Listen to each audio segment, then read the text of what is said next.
Bonjour tout le monde, bienvenue au podcast Quand c'est l'été avec François Holmes et moi-même, Guillaume Saint-Pierre. Bonjour tout le monde! Ouais, bonjour, on est super content de vous avoir aujourd'hui. Premier épisode, podcast qui va être fait sur le monde des camps. Donc, on va faire différents épisodes avec différents sujets dans les prochaines semaines qui vont tourner autour du monde des camps. Exact. Ouais, exact. Il y a des grosses chances que c'est la première fois que vous nous voyez et entendez. Donc, on va commencer. On va le faire seulement pour cet épisode, mais on va prendre le temps de se présenter. Donc, notre parcours en camp. Puis ensuite, qu'est-ce qui nous a amené aussi à faire ce podcast-là. De François? toute façon, vous allez vraiment avoir l'occasion d'apprendre sur nous dans tous les podcasts qu'on va faire ensemble, Guillaume et moi. Mais on veut quand même prendre 5 minutes chacun environ pour vous présenter qui nous sommes et pour quelle organisation on travaille. Donc, si tu me permets, Guillaume, je vais Oui, vas-y. commencer. Moi, je m'appelle François Holmes, Holmes comme le détective bien connu. Moi, en fait, je travaille pour le Centre de plein air Le Saisonnier, qui existe depuis 1945 quand même, qui a été fondé par des frères, les frères Lassaliens, qui est une organisation aussi qui a le plus longtemps dans sa carrière, en fait, a œuvré par la Fondation des sourds. Il y a fut un temps que même les employés de la maintenance étaient tous des gens atteints de surdité. Qui est même dirigé par quelqu'un qui a fait 20 ans chez nous. Je le salue, M. Laforêt, qui est quelqu'un de sourd et muet. Mais on pourra s'en parler à un autre moment également. Le saisonnier, c'est quoi? C'est une base de plein air qui accueille, dans ses plus grosses semaines de l'été, environ 700 enfants. Dans les plus petites, environ 400, qui œuvrent des classes nature, environ 12 000 jeunes au printemps et à peu près 1000, en fait, même 3000 pour les autres saisons ensemble. Et moi, donc François, même mon nom le plus connu est Garnotte, c'est mon nom de camp. Moi, j'ai commencé dans les camps, dans le seul camp où j'ai travaillé au saisonnier en 2010 et la décision est venue suite à être un étudiant en technique d'intervention loisir. Tout le monde parlait de camp, tout le monde était convaincu que c'était l'expérience la plus significative pour eux dans leur vie. Donc, j'ai voulu joindre l'expérience au saisonnier en 2010, alors que je ne savais pas du tout c'était quoi être devant un groupe d'enfants. Mais j'ai rapidement eu la piqûre et comme je le dis toujours, c'est comme si j'avais découvert le sucre à la crème pour la première fois. Vraiment quelque chose qui m'a marqué pour toujours parce que si je peux terminer sur cette note-là dans ma présentation, le côté qui m'amène le plus à aimer les camps est vraiment le côté humain, l'apprentissage qu'on fait avec les enfants. On pense se connaître, on pense être rendu à une certaine place dans notre vie et d'être vraiment avec des enfants et apprendre grâce à eux, c'est vraiment quelque chose de super enrichissant. Et je crois que les gens qui vont nous écouter vont être d'accord avec ce point-là. Donc, Guillaume, parle-nous donc un petit peu de toi. Oui, ben moi, en ce moment, je suis au Loisir Saint-Sacrement à Québec. On est un camp de jour situé au Cégep Garneau et au Collège Saint-Charles-Garnier. On a aussi des sites de camps sur la Rive-Sud de Québec. C'est un camp qu'on a en partenariat avec la Commission scolaire de la Rive-Sud, des navigateurs. En fait, ce qu'il faut savoir des Loisirs Saint-Sacrement, c'est qu'à la base, on est un centre communautaire. Donc, on a des services à la population, mais on a aussi des activités qui roulent à l'année, des activités de loisirs, là, des cours pour les différentes tranches d'âge de la Ville de Québec. Mais en fait, moi, par rapport au monde des camps, j'ai eu ma piqûre dans les camps de vacances. Quand j'étais jeune, j'ai fréquenté le camp Trois-Saumons. Assez jeune, j'avais 8-9 ans. J'ai parcouru les étapes là, à ce camp-là. Donc, j'ai été moniteur. Ensuite, je me suis, après avoir été campeur, j'ai fait un été dans les cuisines. C'est comme le passage obligé. Là. Soit que tu fais ton stage de formation ou que tu fais un été comme ADM, qu'on appelle là-bas, ou raton, aux cuisines. Puis j'ai trippé, c'était vraiment le fun. Puis ensuite, l'été d'après, j'ai fait mon entrevue pour être moniteur. J'ai été pris. Puis là, c'est une histoire d'amour qui est partie. J'ai trippé, j'ai tout ce qui est... Tu sais, souvent, on entend du monde des camps, que ce soit camp de jour ou camp de vacances, que c'est une famille, on va apprendre à se connaître nous-mêmes, on va apprendre à connaître les autres aussi, bien plus qu'à l'école ou dans nos cercles d'amis. Puis c'est vrai, là, j'ai des gens que j'ai rencontrés là qui sont encore mes amis aujourd'hui, qui me connaissent peut-être plus que mes amis de ville parce qu'ils m'ont vu dans des situations... Tu sais, on vit tellement de choses dans le monde des camps, que ce soit en gestion de personnel, avec les enfants directement, peu importe ton poste. Donc, j'ai eu la piqûre là. J'ai été coordonnateur des activités pendant 1 an de temps. Puis après, j'étais aussi responsable des plus vieux, des groupes d'âge des plus vieux pendant 2 ans aussi. Donc, toute la gestion des moniteurs, des activités, les programmes, les expéditions, j'ai fait ça. Puis ensuite, là, à la fin de mon parcours au Camp Trois-Saumons, j'étais directeur adjoint. Puis c'est là que tout s'est matérialisé, là. Donc là, j'ai été une job à l'année. Je m'occupais de certains programmes, mais c'était pas juste sur une vision à l'été, mais sur une vision sur le long terme, une Ouais. formation, l'embauche. Puis je voyais aussi, oui, il y avait mon camp, mais l'organisation aussi gérait d'autres choses. Donc, je voyais aussi cet aspect-là d'organisation. Donc, c'était vraiment un milieu professionnel, là. On parlait de carrière, d'emploi, c'était pas juste saisonnier. Puis, tout le côté humain des camps, moi, c'est ce qui m'a accroché, d'avoir la chance à 22, 23 ans de gérer des... Tu sais, j'étais épaulé, j'étais pas seul, j'étais pas le seul maître d'œuvre de tout ça, mais d'être épaulé puis de vivre des gestions de crise ou des trucs plus positifs. Donc, tu sais, de voir des jeunes ou des moniteurs s'émanciper par le monde des camps, de les voir grandir, évoluer dans notre organisation, puis de me dire que c'est un peu ce que je bâtis avec une équipe qui fait que ça, c'est en place puis que ça existe. Je trouvais ça hyper valorisant, puis ça m'a accroché. Puis quand je suis retourné en ville après mon passage au Camp Trois-Saumons, le même genre de poste, ce que je fais actuellement, c'est ouvert au loisir Saint-Sacrement. Puis pour moi, ça a été sans réflexion. Je dis OK, je continue là-dedans parce qu'à la base, j'ai étudié en communication, en relations publiques. Mais j'ai jamais travaillé là-dedans. J'ai fini mon bac, mais j'ai continué dans le monde des camps. Donc, c'est vraiment un milieu. Puis là, on est là de 15 ans plus tard, après le départ de cette aventure-là, à faire un podcast sur ce monde-là, sur cet univers-là, parce que justement, on pense que c'est un monde qui est vraiment merveilleux, qu'il faut apprendre à connaître, qu'il y a plein d'aspects souvent qu'on ne voit pas parce qu'on se dit, bon, mais on pense peut-être, tu sais, le loisir, c'est large, c'est pas juste le jeu, hein. Tu sais, c'est vraiment... Ah, c'est clair. il y a de l'animation, de la gestion personnelle, tout ça. Fait que c'est vraiment ça qui m'a amené dans le monde des camps puis qui fait que je suis encore là aujourd'hui, là. Bien, effectivement, puis il y a plusieurs choses que tu dis qui sont vraiment, vraiment intéressantes, comme le terme de carrière. Je veux dire, moi, il y a 2 annonces dans ma vie que j'ai fait à ma mère qui l'a vraiment mis un peu sur le cul, là. C'est que quand j'ai dit à ma mère que j'allais étudier en technique d'intervention loisir, elle se demandait vraiment, vraiment c'est quoi que j'allais faire à Rivière-du-Loup. Moi, je viens du Saguenay, fait que déjà là, c'est 5 heures de route pour aller étudier dans une technique qui dit absolument rien à mes parents. Puis également, la deuxième annonce qui l'a un peu étonné, c'est que je lui dise Maman, je veux faire carrière dans le monde des camps. Mm-hmm. Elle se disait eh bien, voyons donc, tu sais, moi, là, c'est comme si j'y annonçais que je voulais être jongleur d'épée professionnel. Je veux dire, dans sa tête, c'était vraiment quelque chose qui dépassait un petit peu ses attentes, mais rendu là, moi, je veux dire, je l'ai fait parce que c'est quelque chose qui nous a passionnés. Tu sais, toi, mettons, à quel moment dans ta vie tu t'es dit je vais faire carrière dans les camps pour le reste de ma vie? Ben, écoute, c'est vraiment quand j'étais. Ce qui m'a le plus accroché au début, là, c'est la gestion de mes équipes, autant mes Ouais. moniteurs que mes superviseurs.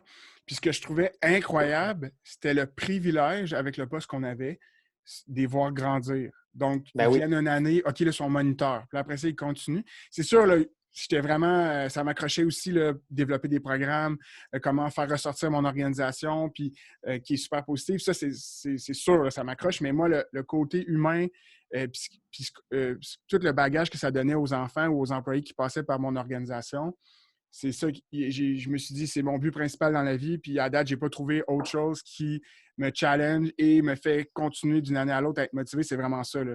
C'est voir les gens grandir là-dedans. Puis je pense qu'il y a le côté humain prend tellement de place que Mm-hmm. le lien que tu crées avec ces gens-là, autant au niveau professionnel que personnel, ça n'a pas de prix, là. Puis c'est vraiment Puis pour on moi une source de évolue. motivation, là.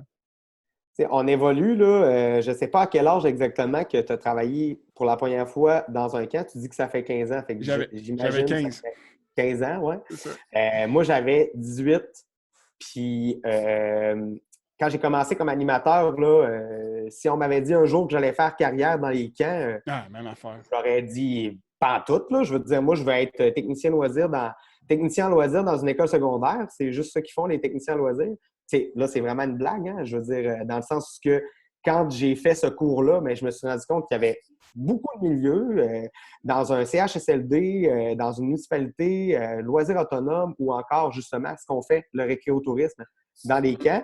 Bref, moi, je crois que ça fait un petit tour. En fait, je disais, quand j'étais animateur, Aujourd'hui, je ne l'ai pas dit, mais je suis directeur des programmes. Je sais que j'ai l'air un peu jeune pour être directeur, mais je pense que ça va par rapport à le travail qu'on met, les efforts qu'on met pour faire rayonner nos organisations. Et ça, en toute humilité, je crois que j'ai vraiment fait une grande part de travail dans l'organisation du saisonnier, ce qui est devenu justement le CESO aujourd'hui. Oui, puis je pense que tu l'amènes bien. Le podcast en tant que tel, François et moi, on vient de vous donner notre curriculum vitae. Je pense pas qu'on se considère comme des experts dans notre domaine, mais je pense qu'on a un bagage. Je pense qu'on côtoie aussi un réseau qui s'exprime beaucoup, qui échange beaucoup. Puis on le connaît, ce réseau-là. Puis quand on a commencé la discussion ensemble de hey, on devrait faire un podcast là-dessus, c'est justement avec toutes ces preuves-là que il y a de l'échange qui existe, les gens sont là. Puis souvent, quand on se voit, on se parle de nos vies personnelles, mais souvent, ça vire en hey, qu'est-ce qui se passe avec telle affaire? Hey, toi, essaies-tu telle chose? Puis je pense que, il y a une partie du public qui ne connaît pas ça. T'sais, si tu n'es pas du milieu, tu ne le sais pas, c'est quoi tous ces aspects-là du monde des camps, autre que juste le loisir. Puis deux, ben, c'était cool pour nous de se dire qu'une fois par semaine, une fois par 2 semaines, on permet à cette discussion-là d'être public, d'échanger, de mettre ça accessible à tout le monde. Puis justement, il y a tellement de gens qui veulent s'impliquer, qui ont une opinion ou qui échangent là-dessus que je pense que c'était naturel pour nous de le mettre en format podcast. T'sais. Parce qu'on a tellement hâte, honnêtement, de vous présenter toutes les ressources qu'on connaît qui sont tellement du monde hyper inspirant, pertinent dans leur milieu, qui vont vraiment même vous faire poser des questions sur vous-même par rapport à ce qu'on fait, nous, dans les camps. Nous autres, en fait, on vise vraiment à rejoindre les gestionnaires, les parents, les animateurs et on les oublie toujours, mais ceux qui ne connaissent pas les camps, ceux qui, justement, pourraient découvrir un monde aussi merveilleux que le nôtre, parce que je dis souvent à des gens qui ne côtoient pas les camps et qui n'ont pas été des enfants dans des camps, à part l'école, il n'y a aucun domaine où tu vas pouvoir rencontrer plein d'enfants différents, vraiment issus de milieux différents. Parce que si, admettons, tu prends un jeune qui joue au hockey, bien, tous ses autres amis dans son équipe de hockey jouent au hockey. On s'entend là-dessus. Tandis que si tu t'en vas dans un camp, si tu t'en vas dans l'école, on a tous une situation financière différente, on a tous des croyances, des valeurs, des passions différentes.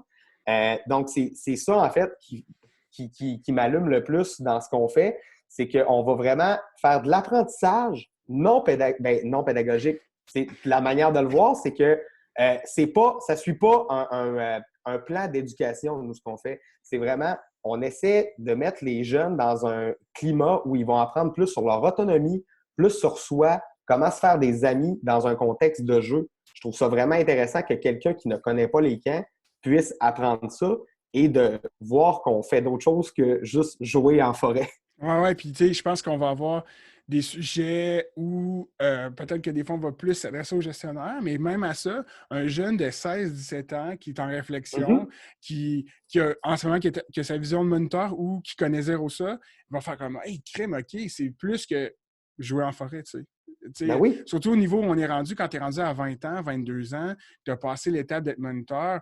Ben moi, comme tu as dit, moi, je pensais pas que je pouvais faire une carrière là-dedans, là, zéro. Là. Puis il y a plein de défis que j'ai découverts que j'avais aucune idée qui existaient. Puis c'est un peu ça, je pense que il y a des éléments du podcast qui vont servir à ça, qui vont faire découvrir ça. Ben moi, je pense qu'on a la plus belle job au monde. Puis comme rendu là un peu dans notre carrière de camp, comme on l'aime l'appeler, je crois que la création de ce podcast-là devient une corde de plus à notre arc pour pouvoir faire en sorte que les gens qui vivent ces situations-là, pareil comme nous, puissent se rassembler sur une même tribune.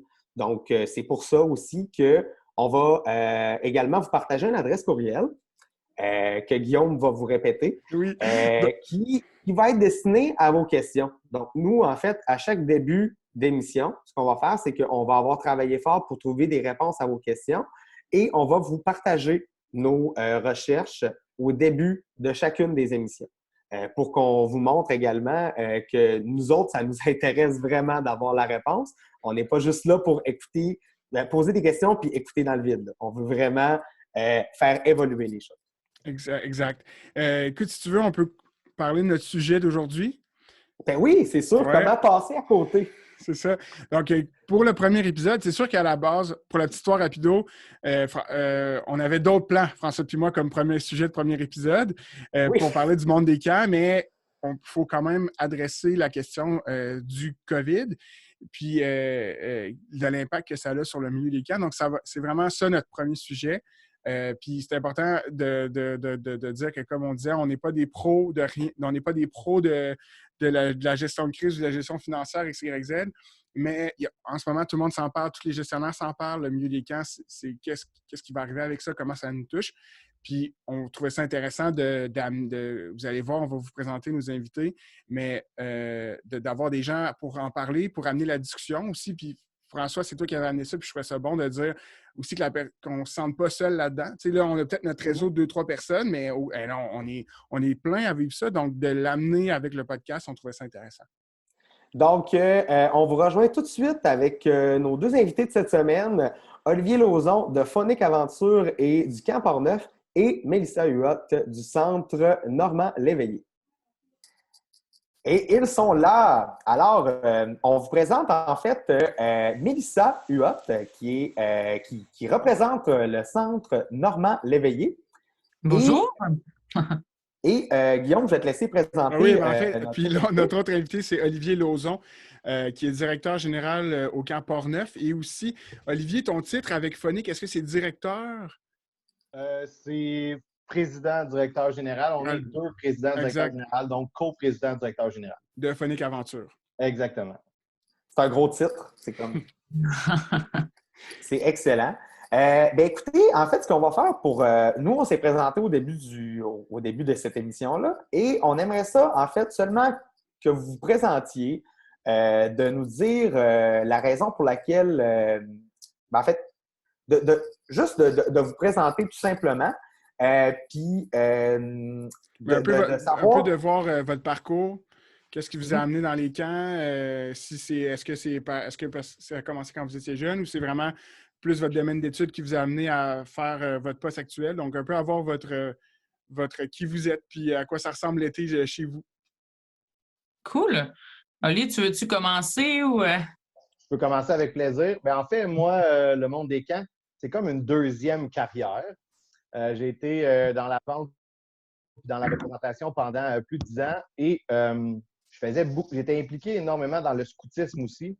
Et pendant tout mon trajet dans le scoutisme, mon rêve était d'être payé pour faire du scoutisme. Fait que, ultimement, je dirais que travailler dans les camps, c'est ce qui se rapproche le plus de mon expérience de scoutisme, mais qui me permet d'en vivre aussi.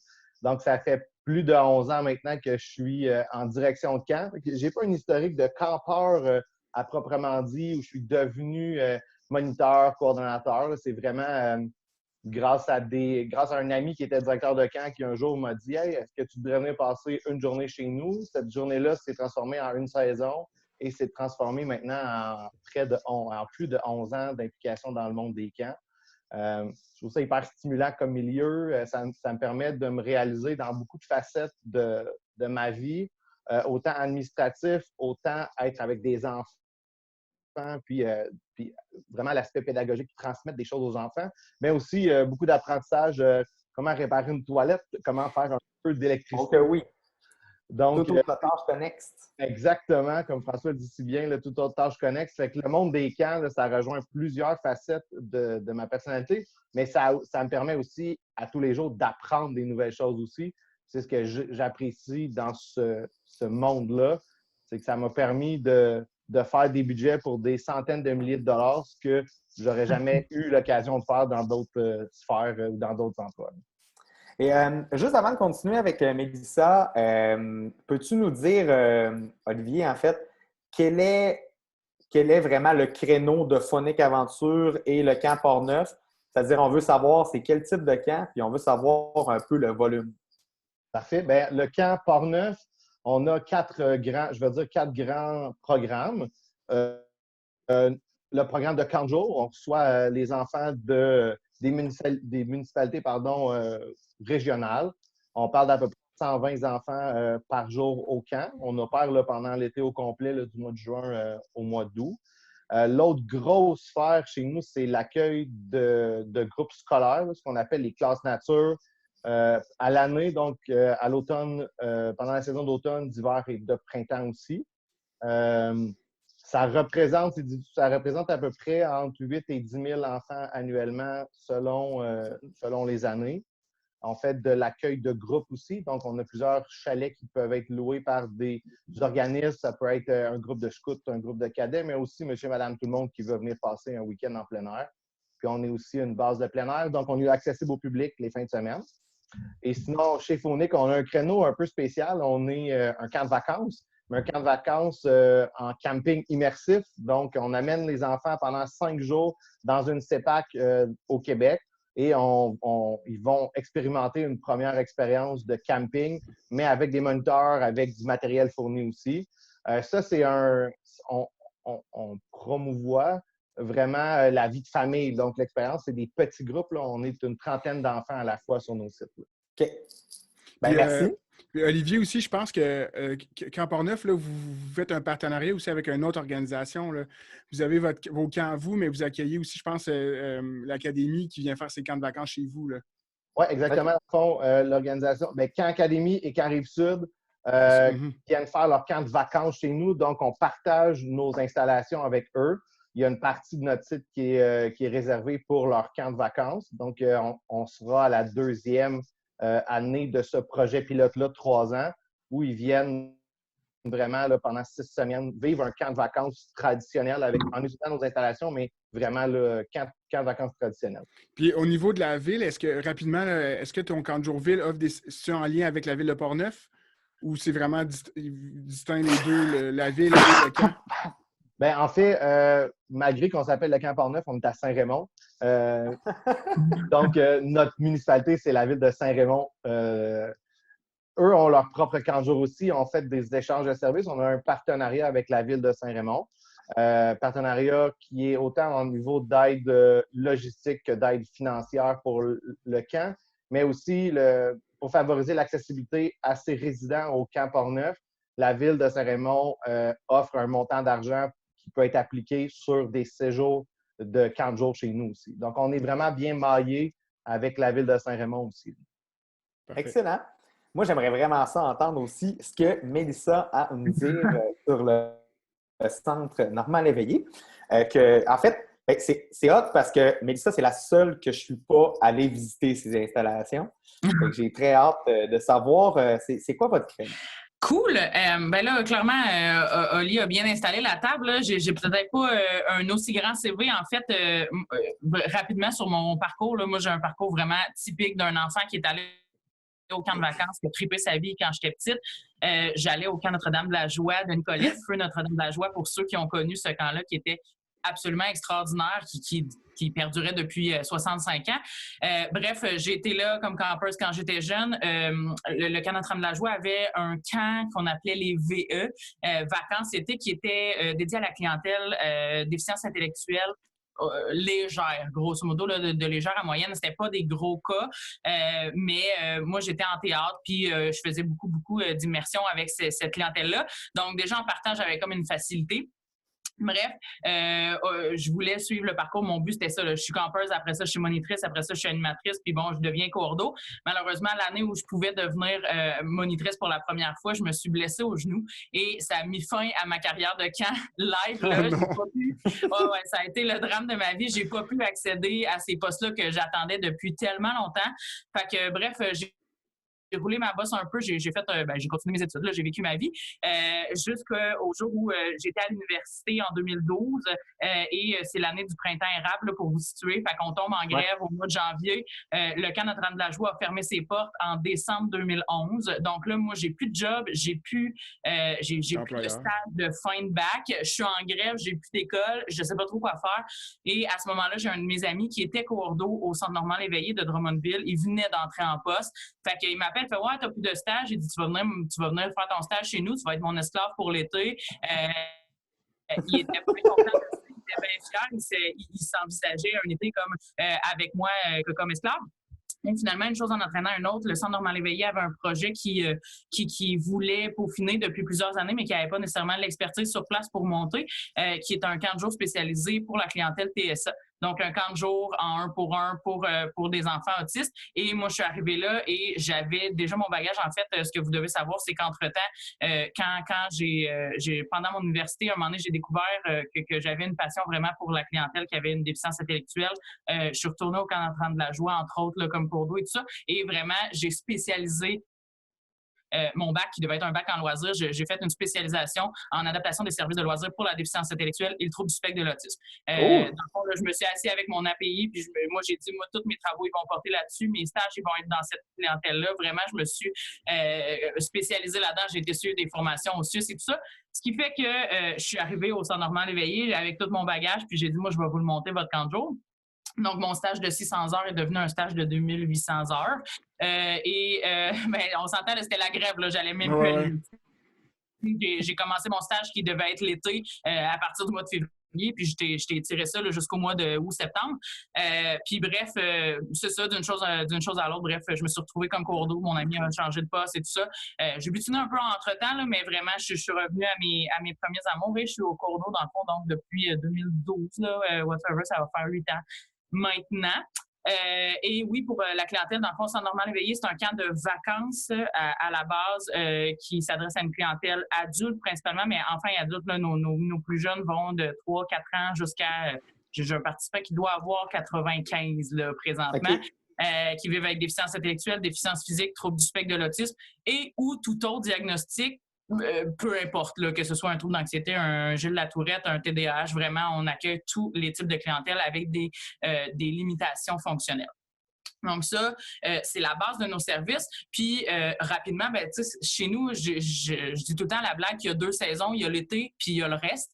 Dans le fond, nous, on est ouvert à l'année. C'est-à-dire que oui, il y a les camps de vacances qui durent de juin à août, comme n'importe quel bon camp de vacances. On offre évidemment le camp de jour spécialisé TSA dont je vous parle qui perdure depuis 2012. Qui prend aussi place pendant l'été, mais pour le reste de l'année, on offre aussi des répits de fin de semaine. Donc, des répits là, du vendredi au dimanche à tous les week-ends. Principalement, là, en fait, on accueille de la clientèle, parfois de la clientèle uniquement enfant, parfois de la clientèle uniquement adulte. Et on a développé des ententes de service, entre autres, avec le CIUS, qui nous réfère des gens, des clients, des participants qui ont vraiment besoin, des familles qui ont besoin de repos. Et c'est là où, présentement, tantôt, on va peut-être aborder le sujet plus en détail, mais c'est là vraiment que la crise présentement nous touche, nous. C'est que ce service-là de répit, on réalise maintenant, pensant qu'on faisait juste du loisir puis qu'on était un organisme absolument pas nécessaire, on se rend compte que présentement, il y a des familles là, qui m'ont appelé pour me dire, tu sais, les répits chez vous, ça faisait la différence entre je place mon enfant en famille d'accueil ou je le garde à la maison, le break que vous m'accordiez. Moi, ça faisait vraiment la différence dans ma vie. Maintenant que vous êtes fermé, ma famille est en danger, le bien-être de mon enfant est en danger, puis mon bien-être à moi l'est aussi. Ce qui fait que là, c'est ça, là, on est là-dedans présentement là, d'accepter le rôle de service essentiel qu'on nous accorde, dans le fond, là, qu'on se rend compte qu'on a. Puis, fait que ça, c'est vraiment, c'est ça notre gros challenge présentement dans cette situation de crise-là. Puis, Normand Léveillé, si je ne me trompe pas, là, vous êtes à Drummondville? Oui, exactement. Mais j'imagine que autant pour l'été que dans les répits, est-ce que vous couvrez large? Tu sais, l'aide que ça apporte, ça doit quand même sortir de la ville, là. Oui, effectivement. Ben, c'est sûr que l'été, je t'avoue, pour des séjours de plus longue durée, il y a du monde de Montréal, il y a du monde de Québec. J'ai une cocotte à laquelle je pense qui vient de Havre-Saint-Pierre, qui, elle, attend son camp avec impatience à chaque année. Elle prend l'avion, le train et l'autobus de voyageurs pour se rendre chez nous. Vraiment, elle, c'est super important pour elle. J'ai des boys qui viennent de la Gaspésie. Fait que oui, on couvre large. C'est sûr qu'en répit de fin de semaine, ben, on va être un petit peu plus central. Ben, on va jusqu'en Estrie. On va aller à Sherbrooke, Saint-Hyacinthe, Trois-Rivières. Ben, c'est sûr que le SUS, de toute façon, nous, on dessert beaucoup c'est beaucoup les intervenants qui réfèrent les participants. Fait que c'est SUS MCQ, fait que ça couvre vraiment Trois-Rivières, Shawinigan, Bécancour, Nicolet, Yamaska, là, tout ce qui entoure le centre du Québec. Fait que, ça vient vraiment prouver que votre centre a vraiment une expertise dans le milieu pour attirer des gens de Havre-Saint-Pierre à venir prendre l'avion, l'autobus, une 3e fois l'avion. C'est vraiment super. Honnêtement, pour Olivier et Mélissa, je tiens à saluer la qualité des invités qu'on a pour la première émission. C'est vraiment bien parti. En fait, on l'a présenté au début du sujet, mais quand même, on va vous le redire, même si on le sait triple fois, que le sujet du podcast est vraiment la situation de la pandémie versus les camps de jour, les camps de vacances, les camps adaptés, les camps familiaux, bref, tous les instituts qui offrent des services de plein air pour les enfants, les familles, etc. Donc, je vais tout de suite vous présenter la première variable du sujet d'aujourd'hui. Donc, puis on va tous y répondre, là, Guillaume et moi aussi, on va y répondre. Mais j'aimerais ça vous entendre sur quels sont les bons coups de votre camp présentement dans la situation. Et également, quelles sont les organisations qui vous inspirent et pourquoi? On veut vraiment savoir, on va être capable de rediriger les gens vers des bonnes pratiques puis vers des choses qui nous stimulent à la maison parce que c'est ça l'enjeu présentement des familles qui peuvent nous écouter présentement. Cool. Ben, je peux commencer rapidement. C'est sûr que il y a beaucoup d'initiatives web là, qui sont mises en place depuis plusieurs semaines. On a vu, entre autres, Fais vivre ton camp, qui est une initiative de membres très actifs chez Phonic, entre autres. Là. Mais bref, de l'Association des camps qui mettent en ligne vraiment des activités filmées pour, dans le but de divertir un peu les enfants à la maison puis donner un break aux parents.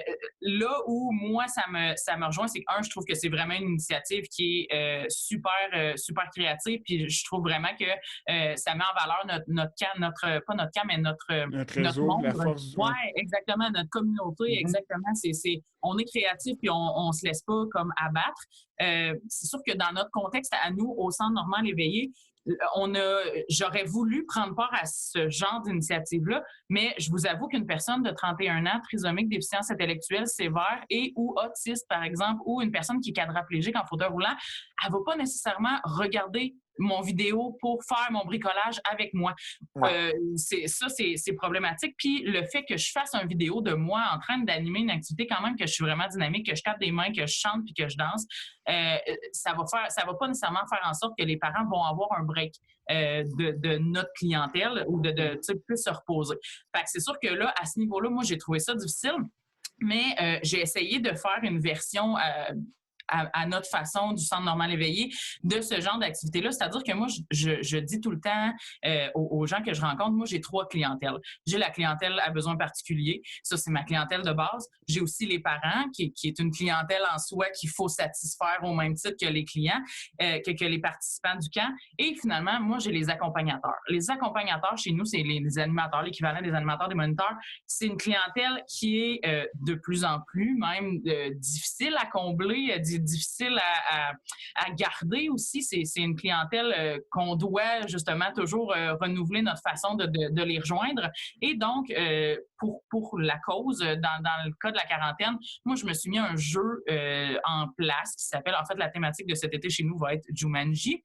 Donc, cool. On a appelé ça Jumanji en quarantaine. J'ai fait un groupe Facebook et vraiment, on a divisé tous les accompagnateurs qui voulaient jouer en 2 équipes. Puis là, un peu à la façon d'Harry Potter, chaque équipe a des défis à faire toutes les semaines. Ils doivent accumuler des points et tout ça. Donc, ça leur permet de rester un peu accrochés, de garder en tête le camp, même si présentement, on est fermé puis qu'ils n'ont pas l'occasion de travailler vraiment souvent. Puis, je me fais du pouce à moi-même sur mon propre sujet, mais ça nous règle aussi un deuxième problème parce que non seulement la crise amène une problématique au niveau des services, oui, des pertes puis de tout ce qu'on ferme, mais ça nous amène aussi une problématique au niveau du recrutement.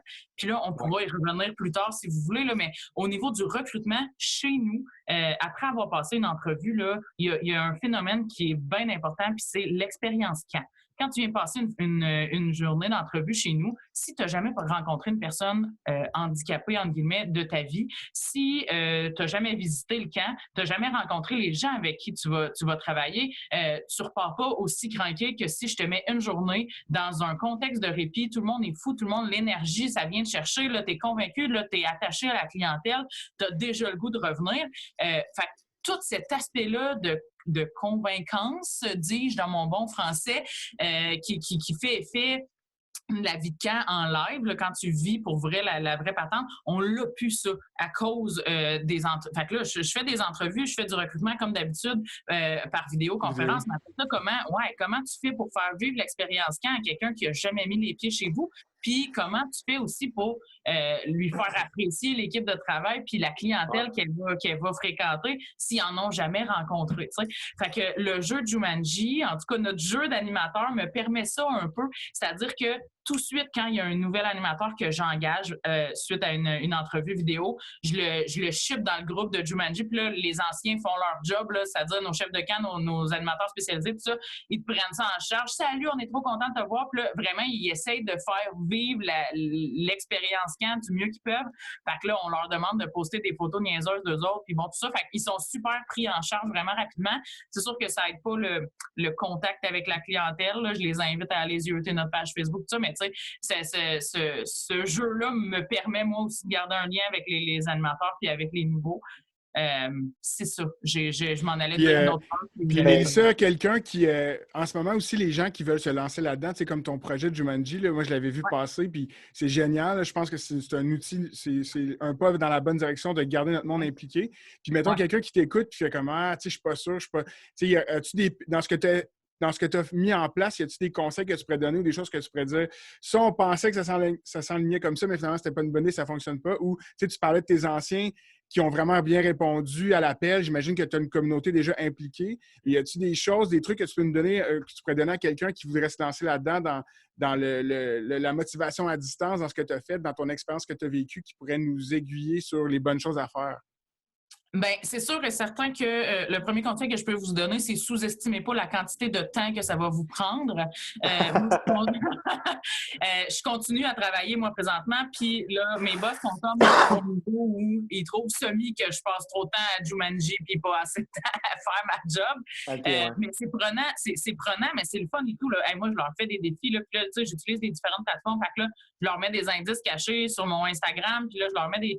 Fait que, tu sais, là, je suis comme tout le temps en train de penser à ça, mais c'est motivant, puis ça sert à rien dans une situation de crise, puis ça, c'est mon meilleur conseil, parce qu'il y en a, moi, je continue à travailler, malgré tout ça, je fais du télétravail, mais il y en a chez vous, des camps, des gestionnaires ou juste des employés, des accompagnateurs, des animateurs qui sont à la maison et qui sont pas payés, qui sont pas... Puis au début, mes boss me disaient, tu sais, je peux pas te payer à jouer à un jeu en même temps, c'est pas rentable. Puis moi, là, si je continue à travailler, mais que j'ai pas de raison de le faire au bout du chemin, là, je sais pas si l'été va avoir lieu, je sais pas si je vais fermer mes camps jusqu'en décembre, je sais rien, mais moi, pour rester motivée, j'ai besoin d'une raison de le faire. C'est ça, c'est l'énergie. En fait, c'est quoi la communauté des camps? Qu'est-ce qui fait qu'un camp, c'est spécial, que ce soit le mien, le tien ou celui-là? C'est la gang, c'est l'esprit d'équipe, c'est l'entraide, la collaboration, c'est ce qu'on fait aujourd'hui. C'est ça la clé. Fait que moi, je m'accroche à ça à 100 000 %. Puis si ça me prend une couple d'heures de plus que prévu par semaine, mais vas-y all-in. Si tu veux le faire, vas-y all-in, t'as pas le choix. Puis ben, mon deuxième conseil, c'est effectivement, moi, j'ai une communauté active, puis un peu ironiquement, les gens qui sont les plus actifs présentement, c'est même pas nécessairement des gens qui reviennent cet été pour des raisons X, parce qu'ils ont fini leurs études, mais c'est des gens qui sont tellement attachés au camp ou qui travaillent, par exemple, pendant les répits de fin de semaine, mais qui reviendront pas nécessairement pendant l'été. Puis c'est eux autres qui prennent ça en charge et tout ça. Mais tu sais, moi, le meilleur conseil que je peux vous donner, c'est faites un sondage. Là, ça vous tente. Moi, je me fais des vidéos, puis là, ça, ils trouvent drôle. Ils trouvent ça drôle aussi, les animes, là, quand ton cours d'eau, quand ton directeur se déguise avec une moustache, puis qui fait des gags et tout ça. Fait que là, moi, je me filme, puis là, je parle de plein de niaiseries. Je leur ai présenté mon voisin. Moi, j'ai des mascottes, là, en tout cas, qui sont dans mon bureau. Fait que là, on fait des jeux avec ça. Bref, ayez pas peur de vous mouiller, mais le meilleur conseil que je peux vous donner, c'est allez-y all-in ou allez-y pas pantoute. Non, c'est vraiment génial. Tantôt, on va avoir une section où, justement, on va parler un petit peu comme de la structure... comme les entrevues, le personnel. Mais moi, je t'ai fait tout ça. Non, mais c'est pas grave. C'est bien correct, c'est bien correct. Tu as déjà répondu à ça, fait que dans cette section-là, on te demandera de ne pas parler, s'il te plaît. Non, c'est ça. Puis rapidement, Mélissa, quand tu parlais des défis de comment vendre est peut-être pas le bon verbe, là, mais tu sais, j'engage un nouvel employé, je vais lui montrer qui on est. C'est sûr que rapidement, tu sais, tu parles pour le contact avec une clientèle à besoin particulier puis qu'il l'a jamais fait, ça, c'est un bon défi, ça, c'est clair. Mais mais je pense que vous êtes, tu sais, j'imagine qu'une des solutions, c'est sortir tout ce qui est vidéo, images du camp. Tu sais, puis j'ai vu que sur votre Facebook, vous avez une vidéo là, qui fait la promo du camp, justement, du camp d'été avec des images. C'est une vidéo qui roule en loop. Je pense que ça donne vraiment un bon avant-goût de qui vous êtes. Là. Mais nous aussi, on a la même contrainte. C'est comment je vends mon camp, à part moi d'être un bon vendeur et d'être sympathique. Tu sais, comment comment. Puis c'est ça. Puis nous, on fait la même chose. On les ajoute au groupe de staff. On fait des directs, là, on fait de l'animation un peu comme tu fais pour te dire, ben, on se voit pas encore, mais check, on est vraiment nice, puis ça va être fou. Puis l'énergie que tu vois en ligne, mais c'est ce que tu vas voir cet été, tu sais. Oui, exact. Ben, nous, on a aussi un avantage, là, puis là, ça, c'est ma clé secrète que je vous lance, là, mais dans le fond, là, grosso modo, si vous connaissez pas l'histoire de Normand Léveillé, l'être humain, là, la personne Normand Léveillé, vous irez googler.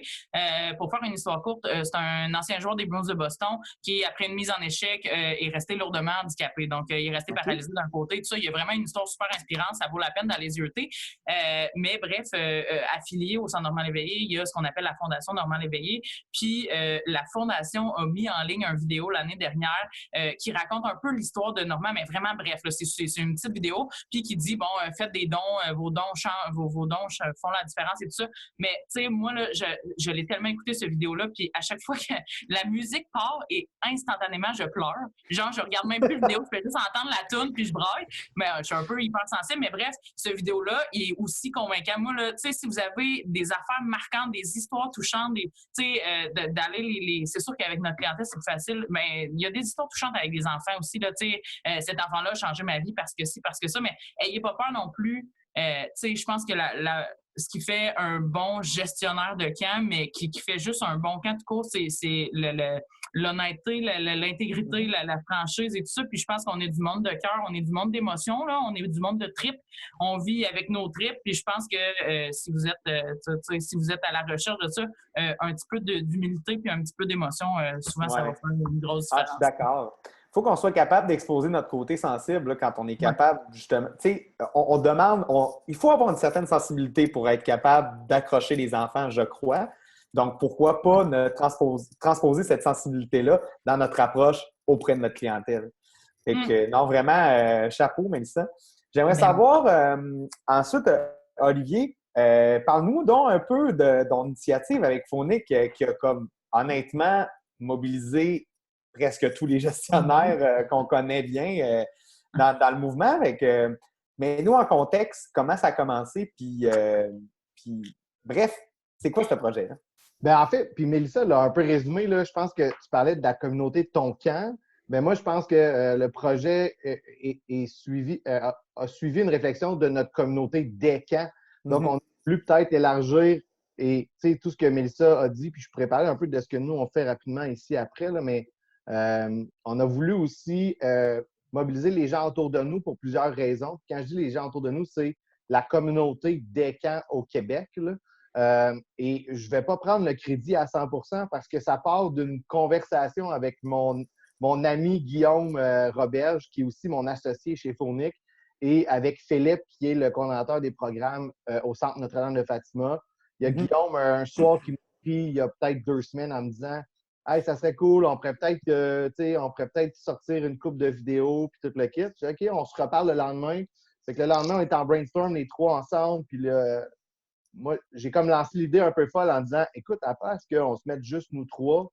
Pourquoi on n'ouvrirait pas ça à tout le monde? » Fait que, puis là, Mélissa l'a dit un peu, là, dans le monde des camps, on est du monde de trip, mais qui tripe aussi. Fait que, c'est allé super vite. Ça a déboulé. OK, moi, je fais ça. OK, moi, je fais un site Internet. Fait que, finalement, ce qu'on a voulu faire, c'est de soutenir l'industrie des camps, de donner je vais dire, une vitrine aux camps pour dire on est encore là. Ce qu'on fait, c'est bon, mais on est les professionnels en animation au Québec. L'animation, c'est ce qu'on fait de mieux. L'encadrement, l'éducation par le jeu, c'est ce qu'on fait de mieux. Fait qu'on a voulu donner cette vitrine-là aux camps qui n'ont pas toujours non plus les ressources pour faire des activités incroyables. Mélissa, tu le disais tantôt, il y a plusieurs camps qui n'ont plus aucun employé rémunéré présentement. Fait qu'il n'y a plus la personne responsable des coms, il n'y a plus la personne, même la direction générale n'est plus en place. Fait qu'on s'est dit, mettons en place des moyens pour faciliter ce contact-là.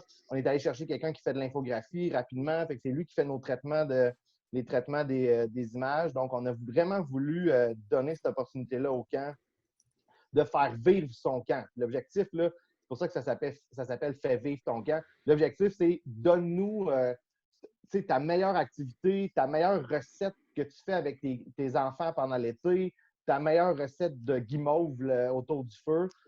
Fait que c'est un peu ça là, que Phonic Aventure, on a voulu mettre en place. Puis en partenariat avec le Camp Port-Neuf, le Centre Notre-Dame de Fatima, mais je pense que ça nous dépasse un peu maintenant parce que la communauté des camps aime participer à ces choses-là et aime se soutenir un et l'autre. Puis je pense qu'on en a un très bon exemple présentement.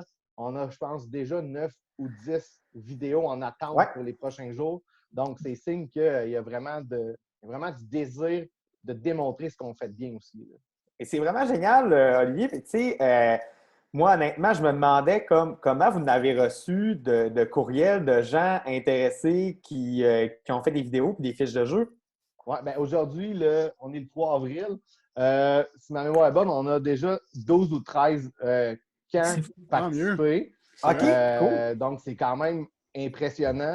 Des camps qui reviennent parce qu'ils ont aimé le concept et qui reviennent en disant hey, on aimerait ça en faire une deuxième aussi. On va relancer un peu notre promo pour aller chercher des gens qui n'ont peut-être pas entendu parler de ça aussi. On va relancer ça au courant de la semaine prochaine, justement pour stimuler les gens à participer aussi. C'est très simple, ça te prend 15 minutes dans ton salon ou dans ta cuisine, tu nous filmes ça, puis après ça, nous, on s'occupe du reste, en fait. On formate ça, on met une petite intro, on met en valeur ton camp, puis on met une petite fiche là, qui explique l'activité aussi. Fait que la réponse a été bonne. On a même on est chanceux, on a fait parler de nous à Radio-Canada, il y a des journaux locaux qui parlent de nous aussi. Fait que je pense que c'est important d'être des vecteurs de joie, de plaisir et de positivisme parce que c'est ça qu'on est dans nos camps. Et je pense qu'on est capable d'être des leaders dans tout ça présentement. Puis Oli, est-ce qu'à l'interne, un peu ce que Mélissa, à l'interne, ton staff, tout ça, est-ce que tu fais des choses en dehors de ce que tu fais comme le projet avec parle-nous de ton camp, là? Oui. Phonique et Port-Neuf. À Port-Neuf, on est en embauche d'embauche présentement. Donc, oui, on a un groupe Facebook, mais présentement, cette semaine, on vient de confirmer notre coordonnatrice des programmes pour l'été. On attendait ça. Donc, à partir de là, oui, on va faire ces initiatives-là en lien avec notre staff. Nous, on a des enjeux, exemple, à Phonique, parce que on a la moitié de nos moniteurs qui sont des moniteurs internationaux. Ça, c'est un enjeu présentement pour nous. Je sais qu'on va en reparler dans le recrutement tantôt. Mais localement, je pense, on a mis en place une initiative qui est super intéressante. On a des installations dans les camps. On a des installations. J'ai une cuisine commerciale qui, malheureusement, dormait un peu. Fait que, on a approché des organismes communautaires autour de chez nous pour voir qu'est-ce qu'on peut faire ensemble. Et là, depuis ce matin, on produit dans notre cuisine communautaire, grâce aux chevaliers de colons de notre région, nos députés qui ont décidé d'embarquer dans ce projet-là, on produit de la sauce à spaghetti et des pâtes qu'on va distribuer, dans le fond, aux organismes de notre région, aux gens qui ont besoin. Notre objectif, c'est de produire 6000 portions de pâtes. On devrait déjà en produire 4000 cette semaine. Par jour ou par semaine? Première journée de production, fait que on va adapter ça, mais on a réussi à...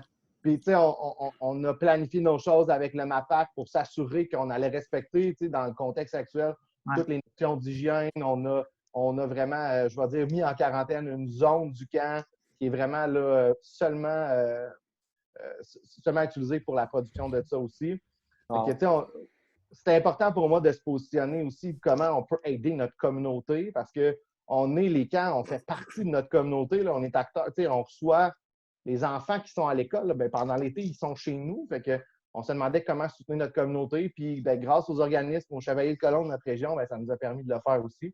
Fait que, tu sais, je dirais que c'est ça qu'on est. C'est cette action-là qu'on prend présentement, je veux dire, pour dynamiser puis être présent dans notre communauté. Puis je pense que ce que Oli apporte aussi, là, c'est la clé à beaucoup de choses. Tu sais, en ce moment, dans les groupes de discussion que je vois dans les camps, là, les discours, des fois, sont un peu négatifs. Tu sais, qu'est-ce qu'on peut vraiment faire? Comment on peut s'impliquer dans la crise? Mais tu sais, puis il y avait quelqu'un qui avait écrit quelque chose qui était vraiment intéressant. Il ne faut plus réfléchir à quoi les camps ont été conçus. T'sais, les camps ont été conçus pour avoir des enfants qui viennent, que ce soit trippant, qu'on les anime, mais c'est plus ça. Il faut penser à qu'est-ce qu'ils peuvent faire tout court. T'sais. Puis utiliser ta cuisine pour faire de la bouffe, c'est un super de bon flash. C'est moi mon premier. Dans le fond, ben, ce que je veux rajouter là-dessus, là, c'est que tu sais, des fois, en fait, surtout dans ce contexte-ci, là, on dit, bon, comme qu'est-ce qu'on peut faire comme initiative, mais faut malheureusement, tu sais, puis là, c'est le côté OBNL qui parle, il ne faut pas nécessairement viser à faire de l'argent non plus dans cette crise-là. Tu sais, comment on peut faire pour tout simplement aider les gens qui, quand on était en vie, ou on est encore en vie, c'est pas ça que je veux dire, mais aider les gens que justement, quand on était à notre pic, qu'on était au meilleur moment de nous-mêmes, on les aidait. On peut encore les aider, c'est juste qu'il ne faut pas non plus s'attendre à avoir un aspect lucratif de tout ça, même si malheureusement, il y a présentement pas tant de sous qui rentrent dans nos organisations. En tout cas, moi, je ne sais pas pour les vôtres, mais c'est sûr que nous, de plus avoir de classe nature, c'est un impact financier qui est assez majeur. Tantôt, justement, Olivier parlait que c'était environ 10 000 jeunes par année. Nous autres, c'est pas mal, c'est un petit peu plus que ça, juste le printemps. Fait que c'est sûr que c'est assez majeur, mais non, vraiment, là, good job, Olivier. La sauce à spaghetti avec les Chevaliers Colons, là, c'est magnifique. Je pensais pas apprendre une bonne nouvelle comme ça aujourd'hui. Tu sais, je pense qu'il faut être, tu sais, on parle justement de problèmes ou d'instabilité financière présentement. Je pense qu'il faut être créatif parce qu'il ne faut pas non plus que ça touche nécessairement notre déjà grande instabilité financière. Fait qu'on est allé rapidement chercher des partenaires. Puis, tu sais, moi, le premier réflexe que j'ai eu il y a déjà 2 semaines, ça a été de prendre un téléphone, d'appeler le bureau de mes 2 députés puis de dire le Camp Portneuf, on est là, on a des installations. Si vous en avez besoin, on va les prêter, on va les ouvrir, tu sais. Parce que je ne savais pas à ce moment-là, je voulais aider, je ne savais pas comment. Moi, j'ai appelé mes députés en disant on est à votre disposition, sachez-le. Ça les a touchés. Puis en même temps, ça fait juste dire on est là, oubliez-nous pas, puis on est disponible. Et s'il y a éventuellement un retour à la normale, je pense qu'on pourra être des solutions, encore une fois, dans cet élément-là. Ben oui, ils vont s'en rappeler, ces gens-là que vous avez super bien réagi face à cette crise-là. Vas-y, Mélissa. En fait, pour faire du pouce là-dessus, je rajouterais juste aussi, en tant que camp, on veut, pas en tant que camp, mais en tant que membre actif de la communauté, là, je pense que tous les camps, c'est quelque chose, on veut se positionner comme un élément de notre communauté. Là, en tout cas, à Drummond, nous autres, c'est important pour nous que les gens sachent ce qu'on fait, là, qui on est, où est-ce qu'on est situé, tout ça. Par contre, je rajouterais aussi peut-être qu'il faut savoir oui, se démarquer, oui, se positionner, mais savoir se respecter aussi. Tu sais, chez nous, je le nommais un peu tantôt, là, mais si on avait écouté ce que les gens nous disaient, puis là, moi, je suis pas DG, hein, je suis juste cours d'eau, là. En fait, je suis cours d'eau, mais il y a des gens qui prennent des décisions pas mal au-dessus de ma tête. Mais bref, si on avait écouté ce que les autres personnes nous demandaient, on aurait dû rester ouvert, puis on aurait fonctionné à plein régime parce que les parents continuent d'avoir besoin de répit et tout ça, mettons, chez nous. Par exemple, moi, je suis bissou. Si ça se dit à TV, radio, whatever. Puis, chez nous, c'est des étudiants. Même pendant les répits de fin de semaine, la majorité de nos employés, c'est des étudiants. Puis, sans vouloir dire que tous les étudiants, tous les jeunes entre 16 et 25 ans sont absolument irresponsables, c'est pas ça mon but. Mais clairement, il y a dans une situation de crise comme on vit présentement, il y a vraiment quelque chose il faut faire attention plus que d'habitude. Il y a des protocoles sanitaires à respecter. Puis on s'entend que chez nous, tu sais, la personne, tantôt, je vous disais, une personne trisomique qui vit avec une déficience intellectuelle sévère, elle apitoune pas dans son coude. Hein? Puis le contact de 2 mètres, tu essaieras de transférer quelqu'un de son fauteuil roulant jusqu'à son lit en étant à 2 mètres, en fait. Ça se fait pas. Fait que c'est pour ça que nous, on a décidé de fermer l'intégralité des services jusqu'à là. Puis en fait, on n'est pas encore officiel, là, mais là, on a mis des affaires en place. On va accueillir du monde, on veut accueillir du monde, mais selon certaines limites. Tu sais, je veux pas plus que... on n'acceptera pas plus que, mettons, 3 personnes. Fait qu'il va y avoir une personne par pavillon. Bon, ce genre de truc-là. Fait que oui, il faut trouver sa place dans la communauté. Oui, c'est... Puis en fait, le clairement, avec la sauce à spaghetti et tout ça, je sais pas si vous livrez jusqu'à Drummond, mais moi, j'en veux... j'en veux une batch. Mais il y a possibilité de faire la différence, mais respectez-vous aussi là-dedans. Oui, c'est très important. Que vous êtes un organisme communautaire que vous êtes obligé de sauver tout le monde puis de vous mettre en danger. Tu sais, vous, votre organisme ou votre clientèle, vraiment, c'était ça que j'avais à dire. Oui, puis tu sais, on l'a dit au tout début, puis il y a la réalité aussi de qui est à l'emploi, qui ne l'est pas, c'est quoi la situation de ton organisme.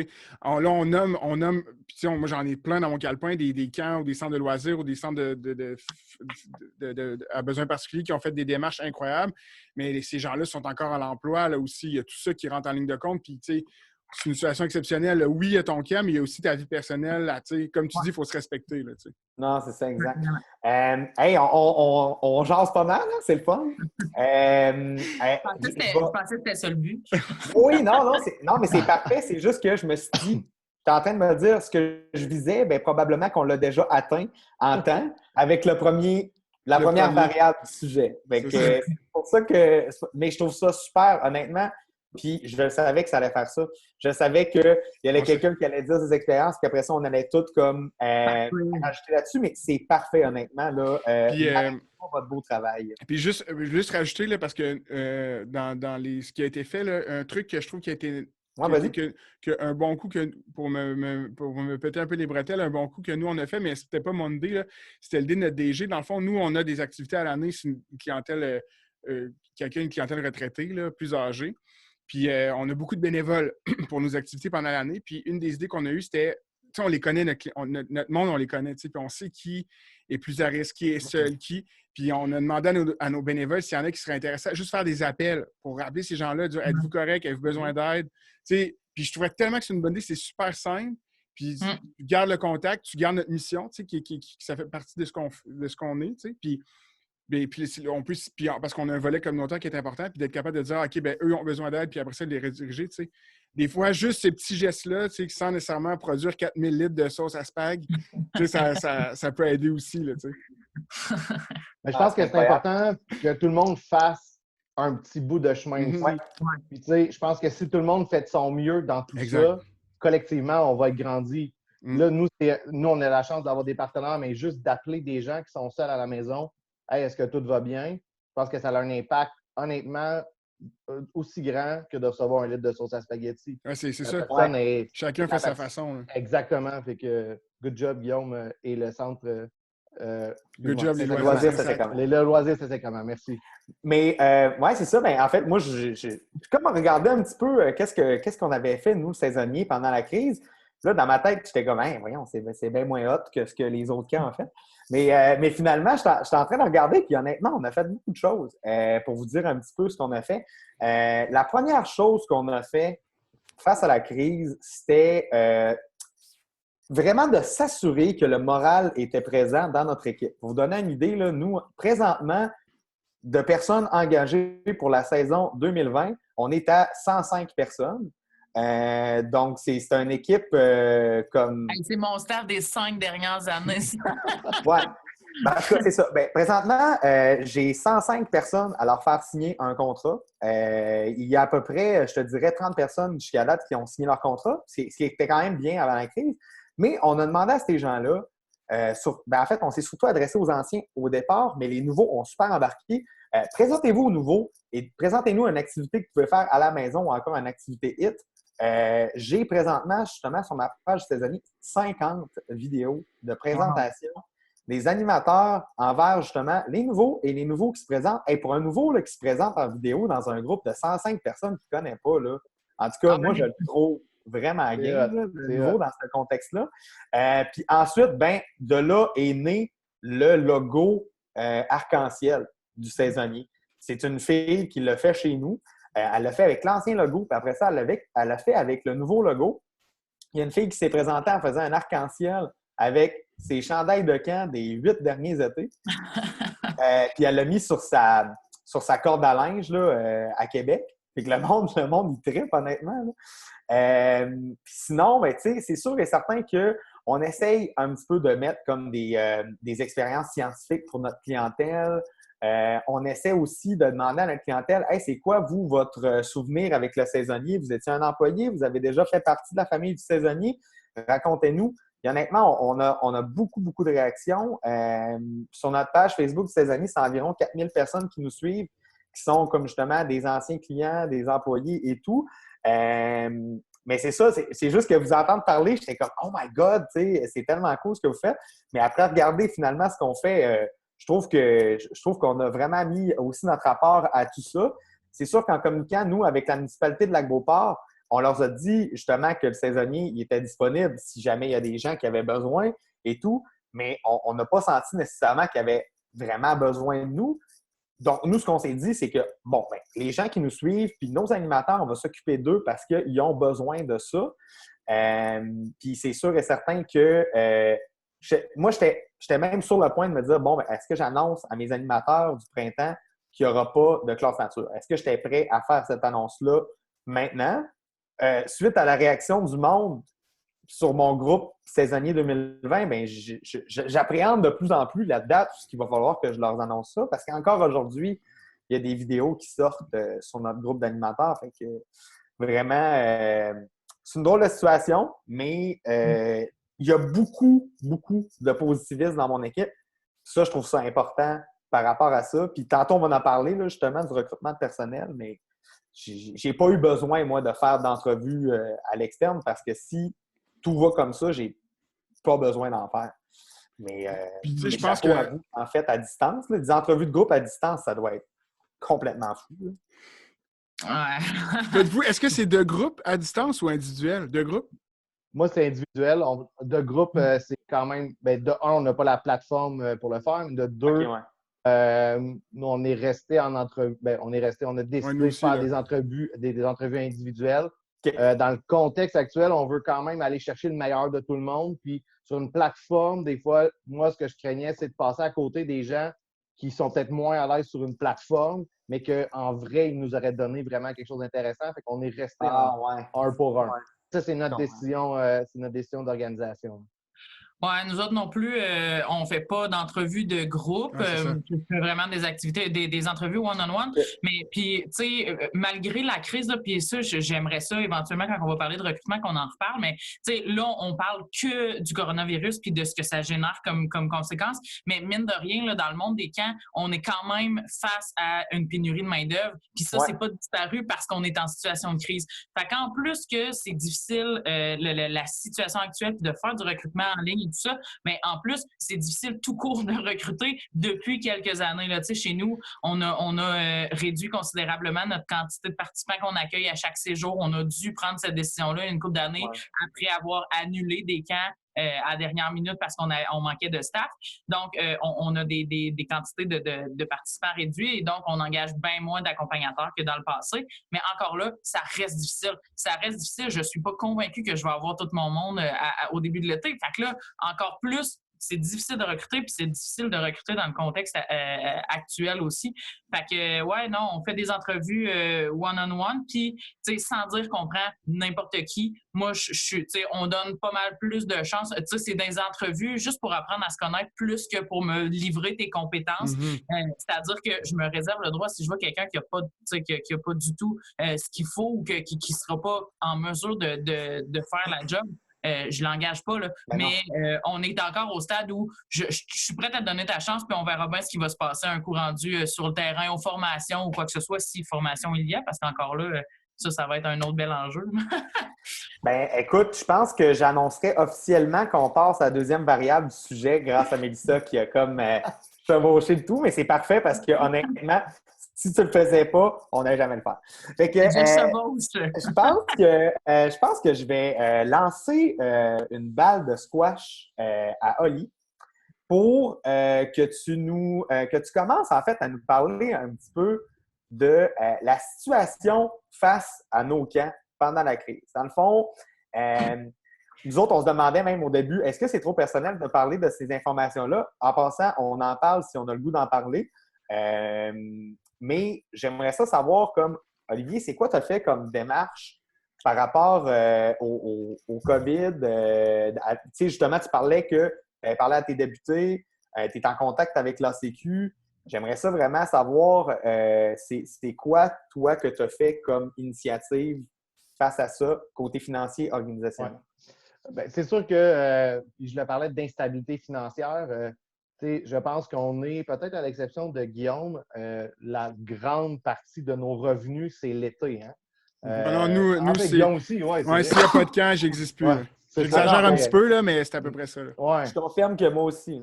Moi, mettons, au saisonnier, là, c'est le camp, les classes nature, puis le camp d'été. Nous, de 1er mai au 1er septembre, là, ça représente 60 de nos revenus annuels, ce qui est très, très grand, en fait. Non, ouais. ce qui est le plus douloureux présentement pour nous. Puis là, encore une fois, à chaque fois que je parle avec des employés, je leur dis toujours, aujourd'hui, le 3 avril à 13h28, c'est la situation. Demain, dans une semaine, dans 3 semaines, ça peut être exactement. Puis Guillaume, tu le dis bien, là, on travaille beaucoup avec de l'inconnu. À chaque fois qu'on fait un scénario, le lendemain, ce scénario-là est défait aussi. Là, ce que je dirais, c'est que la plus grosse perte qui est du concret présentement, puis là, François, tu n'es pas prêt à le dire à ton staff, là, mais c'est l'annulation des classes nature. Là. Je pense que c'est un peu l'éléphant dans la pièce, dans le sens que tout le monde ne voulait pas y croire, mais cette situation-là arrivera sans doute. Non, c'est sûr. Parlant de classe nature, là, je vais le dire, OK? C'est dans le fond, on l'a pris, la décision. C'est juste que avec la vague d'amour qu'il y avait présentement sur notre réseau, on ne voulait pas faire ça tout de suite. Mais c'est ça. C'est parce que en même temps, j'ai beaucoup de monde du secondaire là, quand même dans mon staff, là, fait qu'ils ne l'auraient pas su parce qu'eux autres, de toute façon, ils ne sont pas dans le groupe d'animateurs des classes nature. Mais mettons, ma banque, c'est drôle. L'autre fois, je regardais le groupe Facebook Emploi en camp. Êtes-vous dans ça? Oui.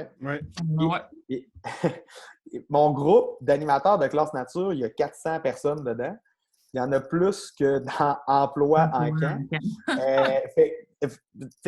Moi, j'étais comme, OK, parce qu'il y a beaucoup d'anciens, des fois, qui font comme, hey, j'aimerais ça, je suis en congé vendredi, je pourrais animer un groupe de jeunes. Fait comme, ben, parfait. Il y a du monde aussi qui viennent de voyage, avec les amis, qui le laissaient, qui l'ont fait dans le passé. C'est sûr que quand quelqu'un est moins formé, je le place avec un ancien, mais bref, ça, c'est une petite parenthèse. Mais bref, d'annoncer sur ce groupe-là de 400 personnes qu'il allait plus avoir de classe nature, alors que la journée d'avant, j'avais écrit dans mon groupe « Hey, on s'inspire, gang, on se présente, puis on fait des activités. Tout le monde aurait fait leur vidéo. Alors, bonjour. Je sais qu'il n'y aura pas de classe nature, mais c'est pour ça que je voulais vraiment que ça soit le plus dynamique possible. Mais la semaine prochaine, je vais malheureusement annoncer à mon staff qu'il n'y aura pas de classe nature, ce qui est quand même triste. Puis là, justement, dans la discussion des gestionnaires de camp, Oli, on parlait aussi justement le PCU pour les employés qui auraient eu une job au printemps, il serait techniquement admissible si justement ils étaient comme engagés pour les classes nature, mais que finalement, ils n'auront pas de travail. Je pense que tu soulèves un point là, par rapport au PCU. Moi, j'avais des discussions assez enflammées hier avec d'autres collègues directeurs de camp aussi, sur un site où tu étais là. Moi, je pense que nous, comme organisation de camp ou de loisirs, on a quand même un devoir d'éducation auprès de notre staff par rapport à l'utilisation des fonds publics dans un contexte comme celui-là aussi. Parce que je crois que si, en fait, toutes les mesures financières qui sortent présentement, collectivement, un jour, on aura à sans doute rembourser ces sommes-là, que ce soit par genre mesure, augmentation de taxes, d'impôts, des choses comme ça. Et que je pense que collectivement, on a quand même un devoir, je vais dire, de réserve sur certaines des mesures. Puis pour moi, c'est important de bien transmettre ces informations-là à notre staff, de dire, c'est pas un bar open présentement d'argent, tout le monde se sert. T'sais. Oui, peut-être que, moi, t'avais, exemple, j'avais des moniteurs qui avaient un contrat là, dans une semaine d'animation, il aurait gagné 80$ pour sa journée. Ouais. Là, c'est pas parce que tu viens de perdre ton 80$ à travailler chez nous que là, tu vas aller chercher 500$ par semaine non plus. T'sais. Ouais, c'est ça. Je pense que là-dessus, on a un devoir d'éducation. Et on a aussi un devoir d'éducation sur, effectivement, si tu avais prévu de travailler aux classes nature à partir du 8 juin, là, tu n'as pas ces revenus-là, OK, à ce moment-là, tu auras perdu ton emploi en lien avec le COVID, tu pourras demander le PCU. Mais si avant, tu ne devais pas recevoir de revenus de ma part à moi, bien, tu n'as donc pas perdu ta job à cause du COVID. Tu n'avais pas de job parce qu'on n'avait pas de job. Tu sais. Ouais. Parce que, pour moi, c'est comme qui était peut-être disponible 4-5 jours là, pendant le printemps. Oui, c'est ça. C'est comme... mais rendu là, ça fait partie de l'honnêteté de tous. Mais moi, en tant qu'employeur, je veux dire, c'est sûr que si, admettons, le gouvernement m'appelle pour me dire telle personne, combien d'heures il aurait fait au printemps, c'est sûr, je vais dire la vérité. Là. Mais moi, je vais leur avoir dit aussi d'avance que s'ils remplissent ça, ils vont leur avoir dit aussi d'avance que s'ils remplissent ça, ils vont me contacter, ils vont me demander les vraies réponses. Puis moi, à ce moment-là, je vais être capable d'exposer si c'est un fraudeur ou non. Ce que je veux pas qu'il arrive, honnêtement. Toi, t'en penses quoi? Guillaume, toi, tu fais-tu des classes nature? Non, nous, on n'a pas ce problème-là. Même avec. Parce qu'on fait rentrer quand même nos équipes de responsables assez tôt. Mais nous, ça a été de l'information. En fait, nous, c'est de la communication constante. Puis en ce moment, ils sont tous au courant que même que on n'a pas d'information. Dès qu'on l'a, on leur communique. Puis, tu sais, que mes anciens sont tous très lucides, qui comprennent que, tu sais, si on drop à 60 d'inscription ou que le camp commence juste au 1er juin, mais le plan de match des 3 dernières années qu'on fait, notre routine de début de camp, là, c'est plus ça. Là. Non, mais ça va c'est changer, dès que, par exemple, l'annonce du COVID a été faite, bien là, boum, on est rentré en contact. Puis, Oli, je pense que tu as mis le point dessus, c'est d'informer, de responsabiliser notre monde. Puis, à partir de là, ils vont prendre leurs décisions. Mais, tu sais, je pense que c'est de leur montrer carte sur table, voici ce qui se passe, voici, tu sais, puis comme vous dites, c'est pas un bon ouvert. Puis, je pense qu'il faut être responsable là-dedans, puis les responsabiliser dans leur choix aussi, tu sais. Je pense que c'est ça. Puis je pense, tu sais, il y a plusieurs mesures qui sortent présentement aussi. Ouais. Je pense que notre devoir, c'est aussi de bien expliquer ces mesures-là à notre staff. Parce que, puis, tu sais, on le sait, notre staff, là, c'est des jeunes de 16 à 25 ans qui ne sont pas nécessairement bien informés aussi. Parce qu'à l'inverse, on a aussi ce devoir-là de leur dire est-ce que tu savais qu'il y a des mesures auxquelles tu as le droit aussi, par exemple? Ouais. Je disais que ce n'est pas un bar open, je suis d'accord avec ça, mais en même temps, il y a beaucoup de jeunes qui ne sont peut-être pas informés de écoute, là, tu ne sais pas comment tu vas payer ton loyer la semaine prochaine, puis tu travaillais chez moi, tu as le droit à ça aussi. Là. Fait que je pense qu'il faut quand même. C'est pour ça que j'explique là, qu'on a un peu un devoir d'éducation. Mais pour en revenir sur les mesures qu'on a prises au camp, je veux dire, présentement, tous les employés permanents sont mis à pied, à l'exception de moi. Pas parce qu'on a un manque de clientèle au mois d'avril, parce que dans nos camps, au mois d'avril, c'est souvent un peu tranquille.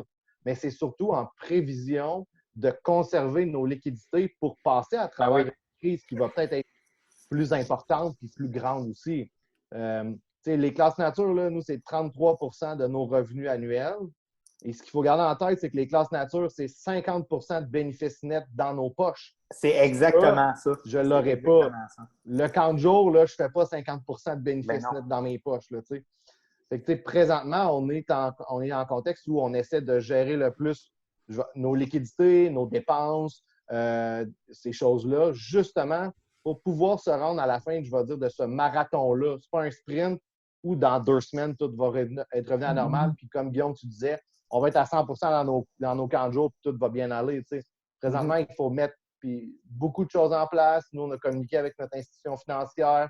On a réussi à avoir des suspensions de notre hypothèque. Puis, je ne me gêne pas de le dire parce que je pense que plus de gestionnaires de camps seront au courant que ces démarches-là peuvent être faites, plus la communauté et l'individu du camp va y gagner. Là, fait qu'on a appelé nos banques, puis on a fait des arrangements avec eux, Hydro-Québec aussi, pour s'assurer qu'on passe à travers cette période-là le plus facilement possible. Là, je pense que c'est important d'être transparent. C'est juste plate d'être transparent dans cette période-là. Oui, puis c'est plate parce qu'on est transparent devant beaucoup d'inconnus. Je ne peux pas me faire de plan de match. En fait, je me fais des plans. Il y a 3 plans de match. J'ouvre à 100 %, j'ouvre à 60 % ou j'ai pas d'été. Ouais. Là, pour chaque scénario, il y a 14 variables. J'ai tout mon staff, j'ai pas de staff. Le monde a de l'argent, ils reviennent pas.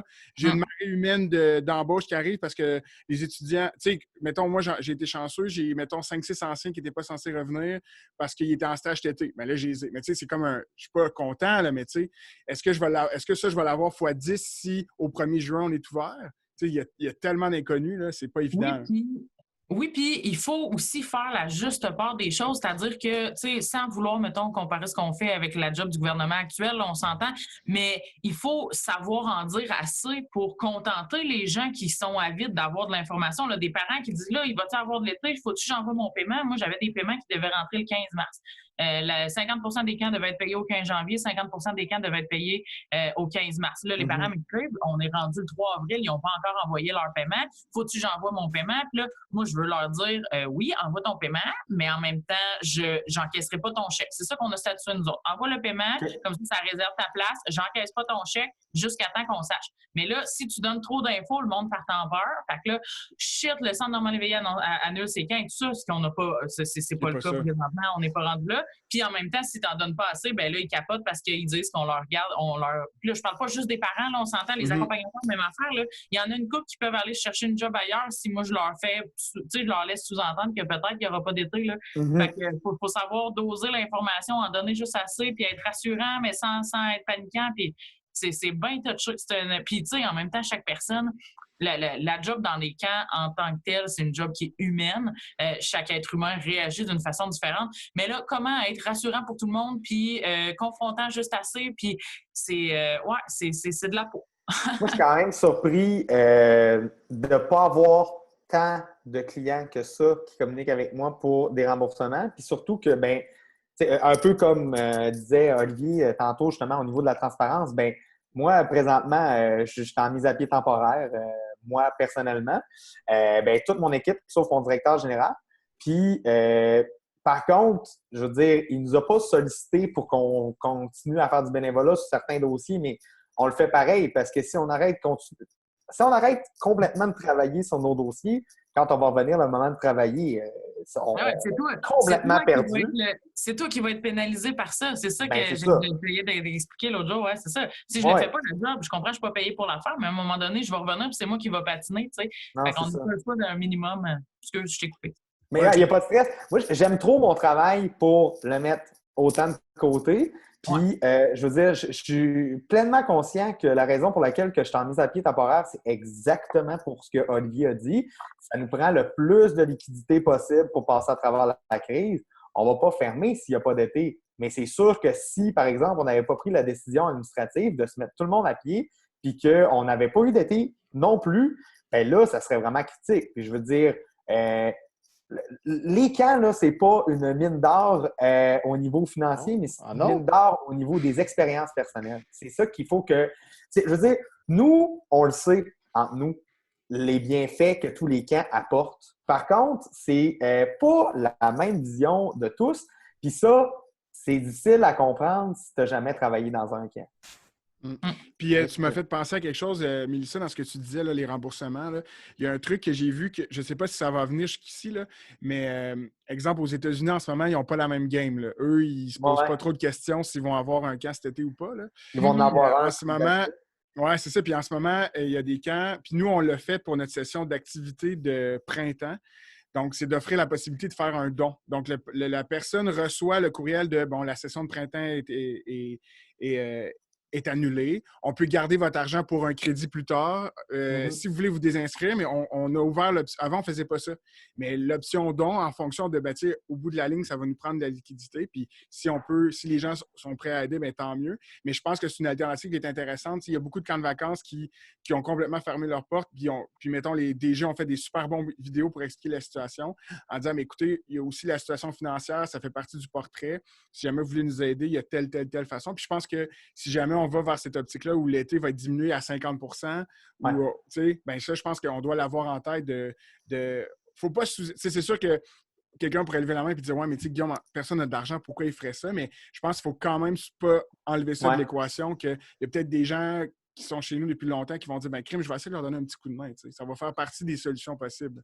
Parce que toi, Guillaume, en fait, c'est une nouvelle option sur ta plateforme d'inscription. Oui, avant, on n'avait pas ça. Là. Parce que est-ce que tu as, mettons, une fondation, une cause? C'est vraiment comme pour aider le centre. OK. Ouais, est-ce que vous êtes un organisme de... Oh, excuse-moi, François. Il n'y a pas de stress. En fait, c'est ça, c'est parce que dans le fond, nous autres, on a déjà le programme Tournesol. Fait que quand les gens s'inscrivaient, il y avait déjà l'occasion de faire un don. C'est pour ça que je me posais la question là-dessus, mais je veux dire, c'est sûr que les gens qui nous aiment, si on leur dit pas qu'on est dans une certaine situation, je ne sais pas si vraiment par eux-mêmes vont faire un don même s'ils s'inscrivent. Mais tu sais quoi, tu allais dire, Olivier? Est-ce que vous êtes un organisme de bienfaisance, Guillaume, à Saint-Sacrement? Non? OK. Parce que c'est sûr que comme organisme de bienfaisance, si un camp décide de faire ça, il peut en plus remettre un reçu de charité, ce qui peut être intéressant pour la personne qui fait ce don-là. Je vérifierais un peu comme Oli disait, là, je vérifierais justement pour que tu sois capable d'émettre des dons de charité. Ce qu'on fait quand on a des dons de plus de 100 $, je crois. Parce que je pense que c'est quand même technique. C'est quand même technique, par exemple. Il faut que tu sois un organisme de bienfaisance. C'est quand même une démarche qui est longue et fastidieuse aussi. Là. Ça a été fait avant que je sois là, fait que j'ai pas eu. Puis même chose, moi, c'est hors de mon... C'est quelque chose qu'on fait depuis lundi. Je sais que tout a été vérifié du côté de la façon qu'on le fait, mais pour les détails techniques, je suis zéro la référence. Là. Mais je sais que c'est une option qu'on a mis sur la table qui est possible là, si vous voulez garder votre inscription ou... puis nous, on a fait la même chose. Je pense qu'on a un devoir de citoyen corporatif aussi, là, surtout dans cette période-là aussi. Nous, on a suspendu un peu comme ce que Mélissa, tu dis. Là, chez Phonic, on a suspendu tous les paiements qui devaient passer au mois d'avril. Puis on va réévaluer la situation là, de mois en mois. Les parents, là, des fois, ça peut être un 100$ qui devait passer. Ce 100$-là, j'aime mieux qu'ils l'utilisent pour acheter de la nourriture, payer leur hypothèque, payer l'appartement, plutôt que nous, présentement. Puis, vous le savez sans doute, là, mais ceux qui sont en mise à pied majeure, nos frais fixes, là, ils sont beaucoup diminués aussi. On est capable de soutenir un peu cette situation-là aussi. Fait que, nous, on offre aux parents justement de sauter. En fait, on le fait automatiquement. On a sauté tous les paiements d'avril pour donner une petite pause là, financière. Vas-y, Mélissa. Oui, puis juste pour revenir sur ce que François disait, là, ou je pense que c'est toi même, Guillaume, je vous avoue qu'on n'a pas quand même beaucoup de demandes de remboursement. Je pense que, tu sais, on est tous dans le même bateau. Hein. Ouais. Mine de rien, là, peu importe la région où tu te trouves, là, je pense que le monde, tu sais, les gens, ils comprennent la situation, puis ils savent, là, c'est rare. En fait, moi, je prends mes messages vocaux à distance à tous les matins, puis j'ai jamais eu aussi peu d'appels. En fait, ça, c'est ma job, normalement, c'est de répondre au téléphone pour les inscriptions, tu sais, puis j'ai jamais eu aussi peu d'appels. Fait que les gens sont conscients. C'est pas un afflux, mais c'est sûr que là, chez nous aussi, la clientèle qui vient, mettons qu'on parle de la clientèle adulte qui vient avec une déficience intellectuelle ou physique, la majorité sont sur l'aide sociale. Hein. Fait que c'est sûr que nous, on n'encaisse rien. Là, effectivement, comme disait Ali, il y en a de ces gens-là qui ont besoin de l'argent qu'ils nous ont versé pour réserver leur place au camp cet été. Ils en ont besoin pour vivre là actuellement. Fait que c'est sûr que nous, éventuellement, on va rembourser, mais présentement, c'est pas une demande là, qui est bien... Puis, Mélissa, j'étais curieux, tu en as parlé au tout début de l'épisode, mais j'aimerais ça, parce ils commencent à en parler un peu dans les journaux de la réalité, justement, des enfants à besoins particuliers, des parents qui ont besoin des répits. Ça ressemble à quoi? Est-ce que tu as des appels? En fait, tu l'as dit un peu d'entrée de jeu, là, que les parents sont en mode j'ai besoin d'aide, j'ai besoin de ressources. Qu'est-ce que vous faites par rapport à ça? Êtes-vous capable de les référer ailleurs? Comment vous gérez ça? Bien, c'est sûr que nous, d'emblée, on a des ententes de service avec le CIUS de notre région. Donc, en partant, on est assez bien réseauté de ce côté-là. Présentement, on discute. Je ne sais pas à quel point je peux m'avancer sur des solutions qui vont être mises en place ou pas, mais je sais que présentement, on est en discussion avec le CIUS, comme je vous disais tantôt, pour accueillir certains cas, disons, urgents. Donc, des familles, vraiment, là, ils codent ça, le vert, jaune, vert, orange, rouge, là, un peu comme les lumières. Bref, il y a une couple de familles dans le centre du Québec, puis Bécancour, Nicolet, Yamaska, Mauricie, qui sont dans le rouge là, actuellement. Fait que ces familles-là, on est en discussion avec le SUS à savoir est-ce qu'ils pourraient nous envoyer soit les enfants ou les adultes en camp de jour ou en atelier de jour, ou en tout cas, là, peu importe, sans nécessairement les nuitées. Parce que là, c'est ça, ce qu'il faut savoir aussi, c'est que chez nous, dans l'équipe permanente, la majorité, dans l'équipe permanente, la majorité des employés sont en mise à pied temporaire. Il reste vraiment là, le mini-noyau fonctionnel, c'est-à-dire la comptabilité, la direction. Puis moi, parce que je gère tout ce qui est inscription, parents, été, etc. Là. Bref, dans la mesure où on accueillerait des nouveaux participants en camp de jour de façon spontanée, là, mais en tout cas pour venir en aide au CIUS, on n'a plus d'équipe d'entretien. Fait que ça, il faut remettre l'équipe d'entretien en place. Puis là, il faut mettre un protocole parce que la Sécu nous a offert un document quand même assez complet sur qu'est-ce qu'il faut mettre en place sur les mesures d'urgence. Il faut prendre la température de tout le monde qui rentre. Il faut barrer les portes pour être sûr que personne circule librement sur le site et tout ça. Fait qu'il y a tellement de trucs à mettre en place. C'est des choses qui se discutent actuellement de notre côté. Mais encore là, dans le concret, là, on n'est pas encore dans l'exécutif. Là. On n'est pas encore dans la façon de la mise en place tout de suite. Là. Mais c'est clair qu'au niveau humain, par exemple, il y a une demande. Là. Les gens oui. sont sûrement... Ah oui, absolument. En fait, là, je vous dirais que, tu sais, là, on voit passer plein de vidéos de parents un peu exaspérés.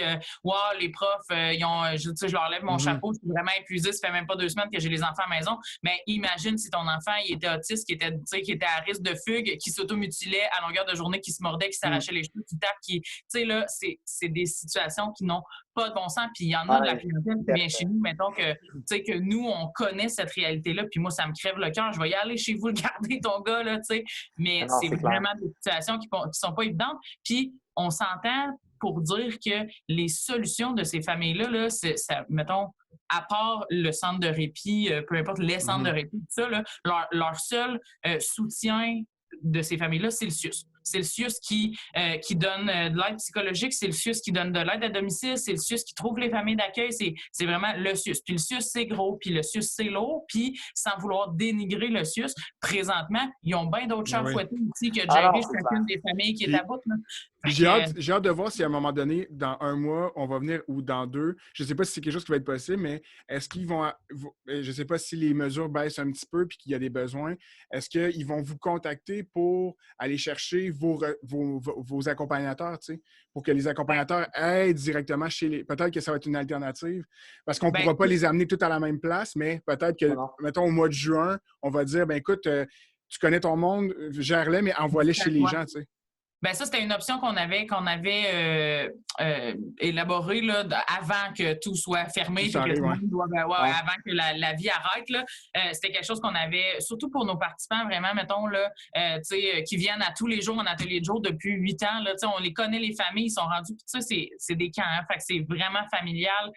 Ils sont, ces parents-là, c'est mes amis, c'est des gens que j'apprécie beaucoup. Puis fait que oui, on avait essayé d'évaluer cette possibilité-là, d'envoyer des accompagnateurs comme en gardiennage privé à la maison.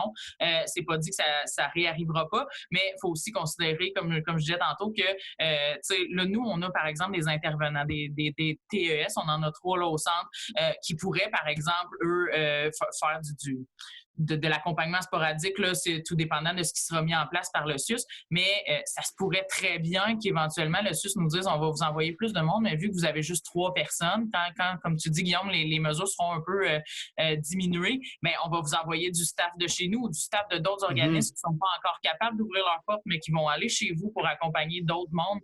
Ça, c'est pas des solutions qui pourraient effectivement prendre place. Là. OK.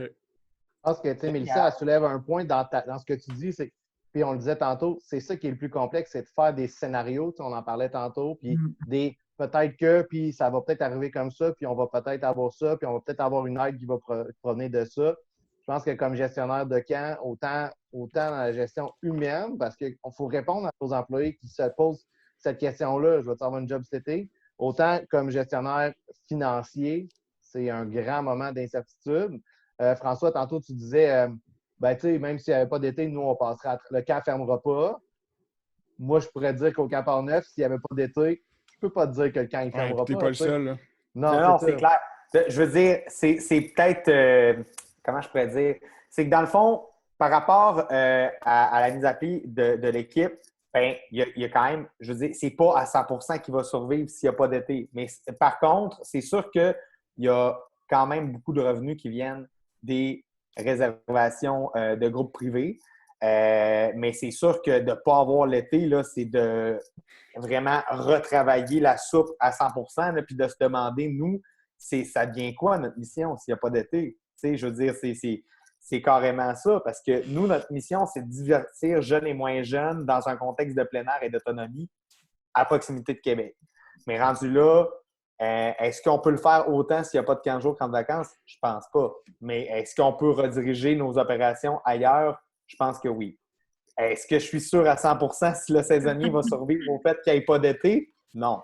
Mais je pense que moi, ce qui m'intrigue le plus aussi, quand ça va repartir puis qu'on va essayer de trouver des solutions, tu sais, parce que tu parlais, c'est quoi ma mission? Mais peut-être que, tu sais, je parle pour ma paroisse, mais tu sais, souvent, on avait des réflexions de coin de table de je pars-tu une équipe d'animation pour faire de l'animation dans les écoles avec une signature vraiment loisir Saint-Sacrement, tu sais. Puis je rends ça payant, mais on le faisait, tu sais, c'est tout le temps été des discussions de coin de table parce que j'ai l'été, j'ai mon camp, ça roule. Mais moi, je pense que quand on va être fixé puis qu'on va avoir un portrait, même si ce portrait-là va peut-être être drastique puis il va être dur, les solutions, par exemple, et les alternatives qui vont sortir vont être complètement éclatées. Tu sais, parce que je pense... ça, c'est sûr. Puis, tu sais, je pense qu'on peut-être qu'on va voir des virages pendant 1 an de différentes formes de camps qu'on avait toujours en tête, qu'on n'avait pas fait. Tu sais, je fais du pouce un peu sur le camp virtuel, là, mais tu sais, en ce moment, là, c'est la mode, là, c'est le mot du jour. Puis Mélissa, tu l'as dit au tout début, puis j'ai fait beaucoup de recherches. Là, en ce moment, je suis dans plein de groupes. Puis en ce moment, mettons qu'on parle de camp virtuel vite, les camps spécialisés, les camps avec enfants à besoins particuliers, il n'y a pas de solution encore. Là, ça va vraiment être difficile. Mais est-ce que j'ai vraiment hâte de voir l'avenue de tout ça? Est-ce que ça va créer des services qu'on n'avait pas avant parce qu'on n'aura pas le choix? Puis... Mais les camps de vacances, ont vraiment un bon défi. Là. Ont vraiment un bon c'est ce que défi. j'allais dire aussi, parce que si on parle de Phonics en camp de vacances, un camp de vacances, ça ne peut pas se vivre virtuellement. Parce que l'expérience qu'on veut faire vivre, c'est quelque chose où ça se matérialise avec le contact humain, la proximité, être dans la forêt. L'environnement. Exactement, c'est ça. Fait que, je pense qu'on pourrait être des acteurs de loisirs virtuels. Je ne pense pas, parce que pour moi, un camp, c'est plus loin que faire des activités. Là, c'est de l'expérientiel. Puis je pense que ça ne peut pas se transmettre, malheureusement, dans une plateforme. Oui, puis ça ne correspond pas avec les valeurs, je pense que les camps veulent véhiculer, tu sais. Exactement. J'allais rajouter, là, je te donne la parole après ça, Mélissa. Comme moi, personnellement, je suis d'accord pour le camp de vacances, mais je suis d'accord aussi pour le camp de jour, que ça ne peut pas se vivre virtuellement. C'est plus de la stimulation de loisirs. Parce que, tu sais, c'est sûr que, mettons que tu me parlais d'un camp de jour avant que je travaille au centre de plein air La Saisonnier, je pensais à un patro, je pensais à un terrain de jeu. C'est pas parce que je dénigre les patros et les terrains de jeu, c'est juste que c'est pas en forêt. Puis pour moi, un camp, tu es en forêt. Puis l'aspect du camp de jour que nous, on apporte, c'est que même si tu es au camp de jour, ben, tu peux en faire un feu de camp, puis tu peux te faire griller une sandwich, tu peux aller faire une randonnée en forêt, puis tu peux faire de l'interprétation de la nature. Pour moi, c'est ça que je trouve l'enjeu par rapport à l'expérience nature, au développement de l'autonomie. Puis encore là, en camp de vacances, c'est sûr qu'on l'a plus en camp de jour, mais au camp de jour que nous, on offre, on veut être près de la nature, puis ça fait partie de notre mission. Fait que c'est sûr que d'animer des groupes virtuels, à ce moment-là, on va vraiment changer notre fusil d'épaule pour dire, bon, ben, on fait de l'animation de loisirs, tout simplement. Oui, puis je pense que je trouve.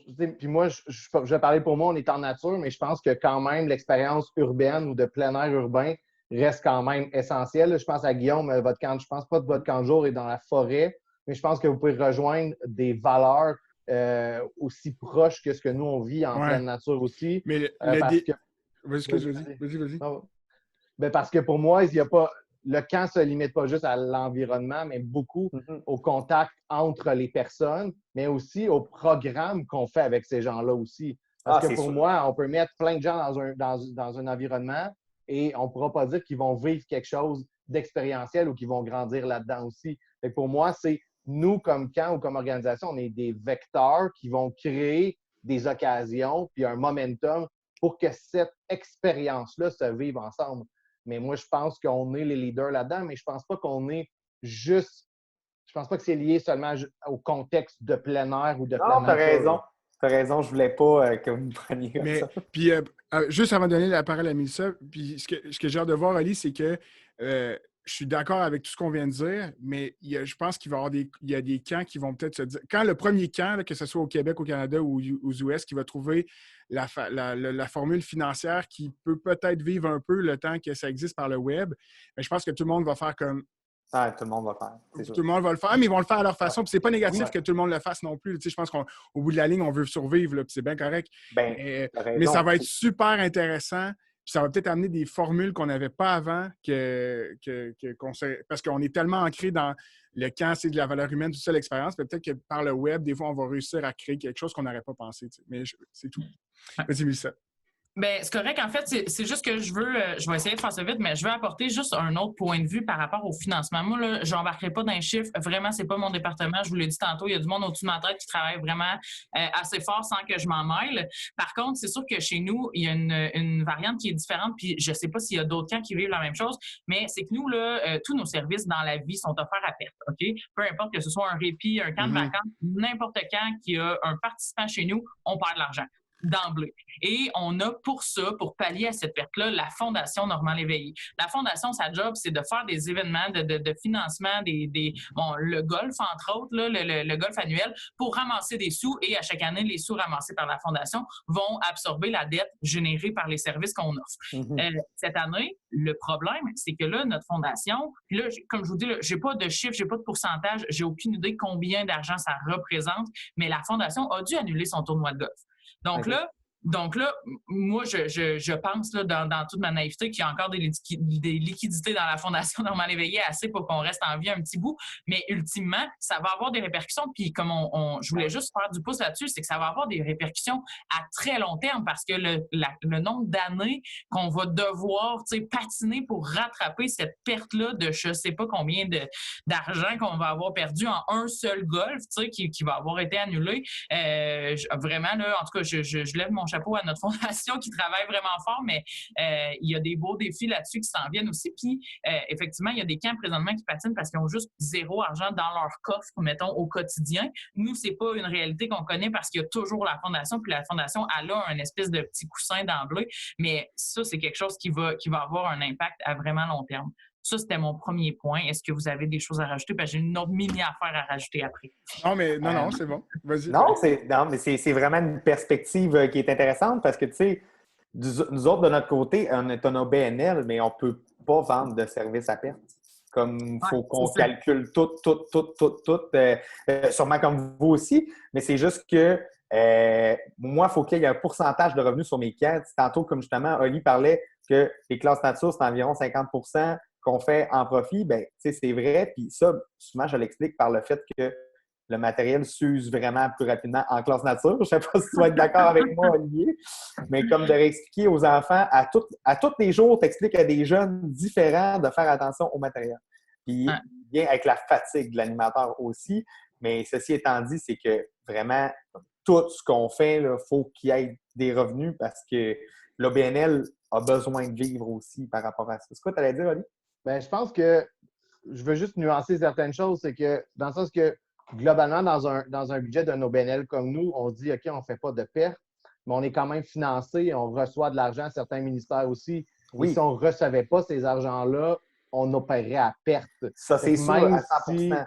Même si on se dit, OK, au camp de jour, je n'ai pas de perte financière, mais peut-être que si on calculait ton salaire, le salaire de la direction générale, là, on serait en perte financière. Il faut juste nuancer que des camps comme les nôtres, comme le mien, où on est financé, je vais parler du camp Portneuf parce que j'ai oublié de nuancer que le camp Portneuf, c'est un OBNL, mais que Fournique Aventure, c'est un camp privé. Oui, non, c'est vrai. Incorporé aussi. Donc, mais pour le camp Portneuf, on a une partie de notre financement qui provient de ministère de la Ville de Saint-Raymond. Donc, tu sais, ultimement, malgré le fait que je fasse de l'argent à la fin de l'année, c'est grâce à des donations puis à des subventions aussi. Là. Oui, je suis d'accord. Juste nuancer cet élément-là. Le centre de plein air, le saisonnier n'a pas de subvention. On s'entend là-dessus.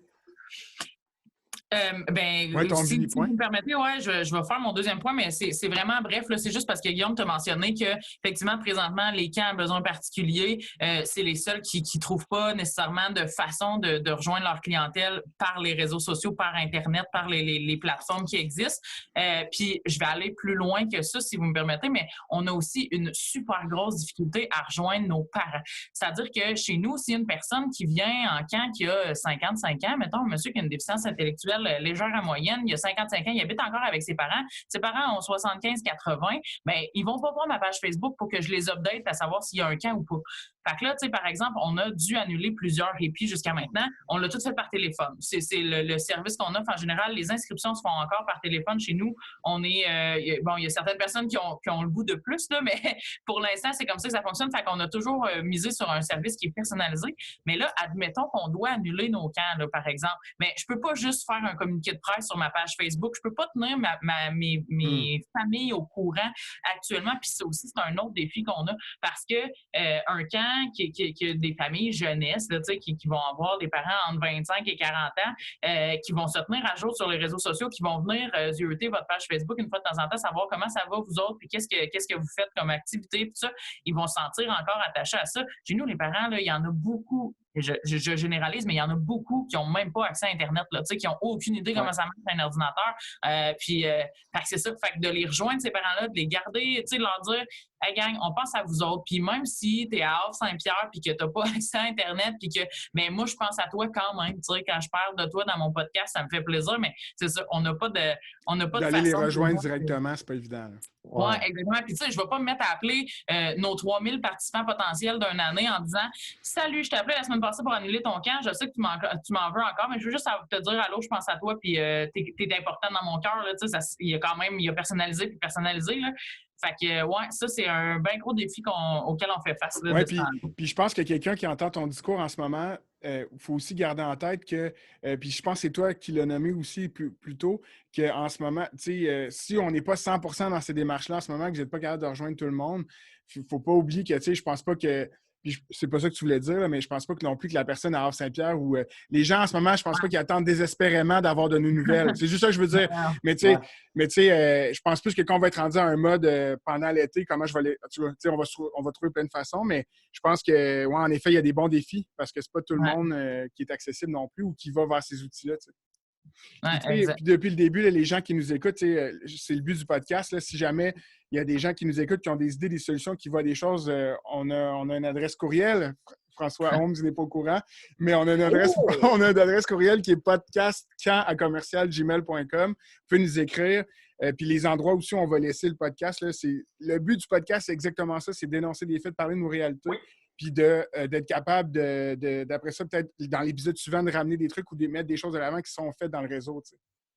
Puis on vous remercie énormément d'avoir pris ce temps-là avec nous. Honnêtement, moi, je le savais que si de toute façon, on allait se fixer 40 minutes, que c'était sûr que ça allait dépasser ça.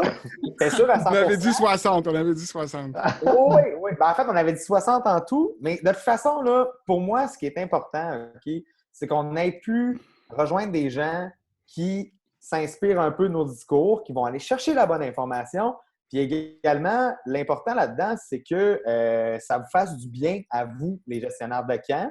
Quand je dis à vous, je dis plus précisément même Olivier et Mélissa, parce qu'honnêtement, c'est difficile de parler de ça à notre entourage qui ne comprennent pas nécessairement tout le temps dans quel univers on baigne.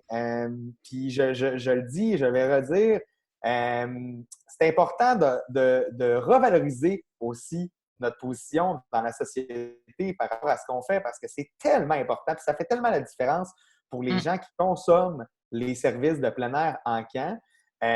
C'est un peu ce qui va mettre fin au podcast, dans le sens on veut à la fin qu'il y ait un peu des questions et tout, mais je pense que pour vous dire un peu, on avait 3 variables de sujets qu'on a couverts dans toutes nos discussions, qui étaient vraiment les bons coups faits par les camps et ceux qui vous inspirent, la situation pendant le camp, donc financière et organisationnelle, et à la fin même, sans le savoir, on a eu une petite rubrique justement comment rester en contact avec sa clientèle, parce que c'est important de faire ça et de respecter aussi notre mission, même dans ces temps un petit peu plus difficiles.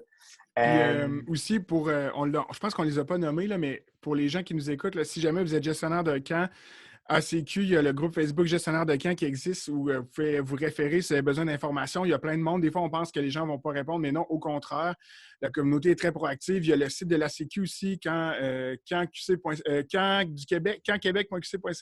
ouais. Camp Québec, qui est là aussi. Il y a plein d'informations sur plein de choses qu'on a nommées, ma gestion des ressources humaines, gestion de crise. Il y a plein d'outils qui sont mis en place. Il y a aussi l'ACQ qui a envoyé un courriel aussi cette semaine avec un document Excel qui est fait par François Vézinette-Quéneau qui donne des projections dans le temps sur quoi faire, avec des réflexions sur la gestion de crise. Qu'est-ce que je devrais faire en ce moment? Qu'est-ce que je devrais regarder? Donc, c'est super pertinent. Si jamais vous posez des questions, là, il y a un paquet d'outils. Puis, vous avez des questions sur des activités à faire, camp virtuel. On a parlé du projet de Phonique. Vous voulez vous impliquer, là, Google, allez sur les moteurs de recherche. Faites juste taper des choses qu'on a dit pendant le podcast, puis vous allez trouver des réponses. Puis, si jamais vous dites... Est-ce que vous auriez un petit mot à nous dire pour la fin, Mélissa et Olivier? Ben, moi, je dirais, première des choses, c'est que si vous vous sentez pas bien, vous avez des questions, parlez-en autour de vous. En fait, restez pas seul dans votre organisation. Je pense que si j'avais un conseil à donner, si vous vous sentez en détresse, je pense qu'il y aura toujours un directeur de camp ailleurs, l'association des camps, pour vous écouter, vous aiguiller, puis pour vous présenter ou vous aider à prendre des solutions, des bonnes décisions aussi. Fait que restez pas seul dans votre coin. On a parlé beaucoup de la communauté depuis le début, là, mais je pense que cette communauté-là, elle est riche. Puis moi, j'en ai appelé des amis directeurs de camp ou juste d'autres directeurs de camp pour poser des questions sur tu ferais ça comment ou vous, c'est quoi votre stratégie aussi. Fait que, restez pas tout seul. Mais aussi, je voulais vous dire merci à vous deux, là, puis ça sera mon mot de la fin. Là. À Guillaume et François, je pense que c'est inspirant votre initiative. Puis merci de créer une plateforme dynamique comme ça pour les camps. Là. C'est vraiment super. Fait que bravo et merci beaucoup à vous. Merci. C'est cool. Plaisir. Ben, moi, honnêtement, j'ai rien de plus touchant à dire. Là. Je pense que Lee t'as le couvert. Honnêtement, les gars, merci. Merci pour la plateforme. Merci pour l'initiative. Le seul conseil que je peux vous donner, puis c'est exactement le même colis, c'est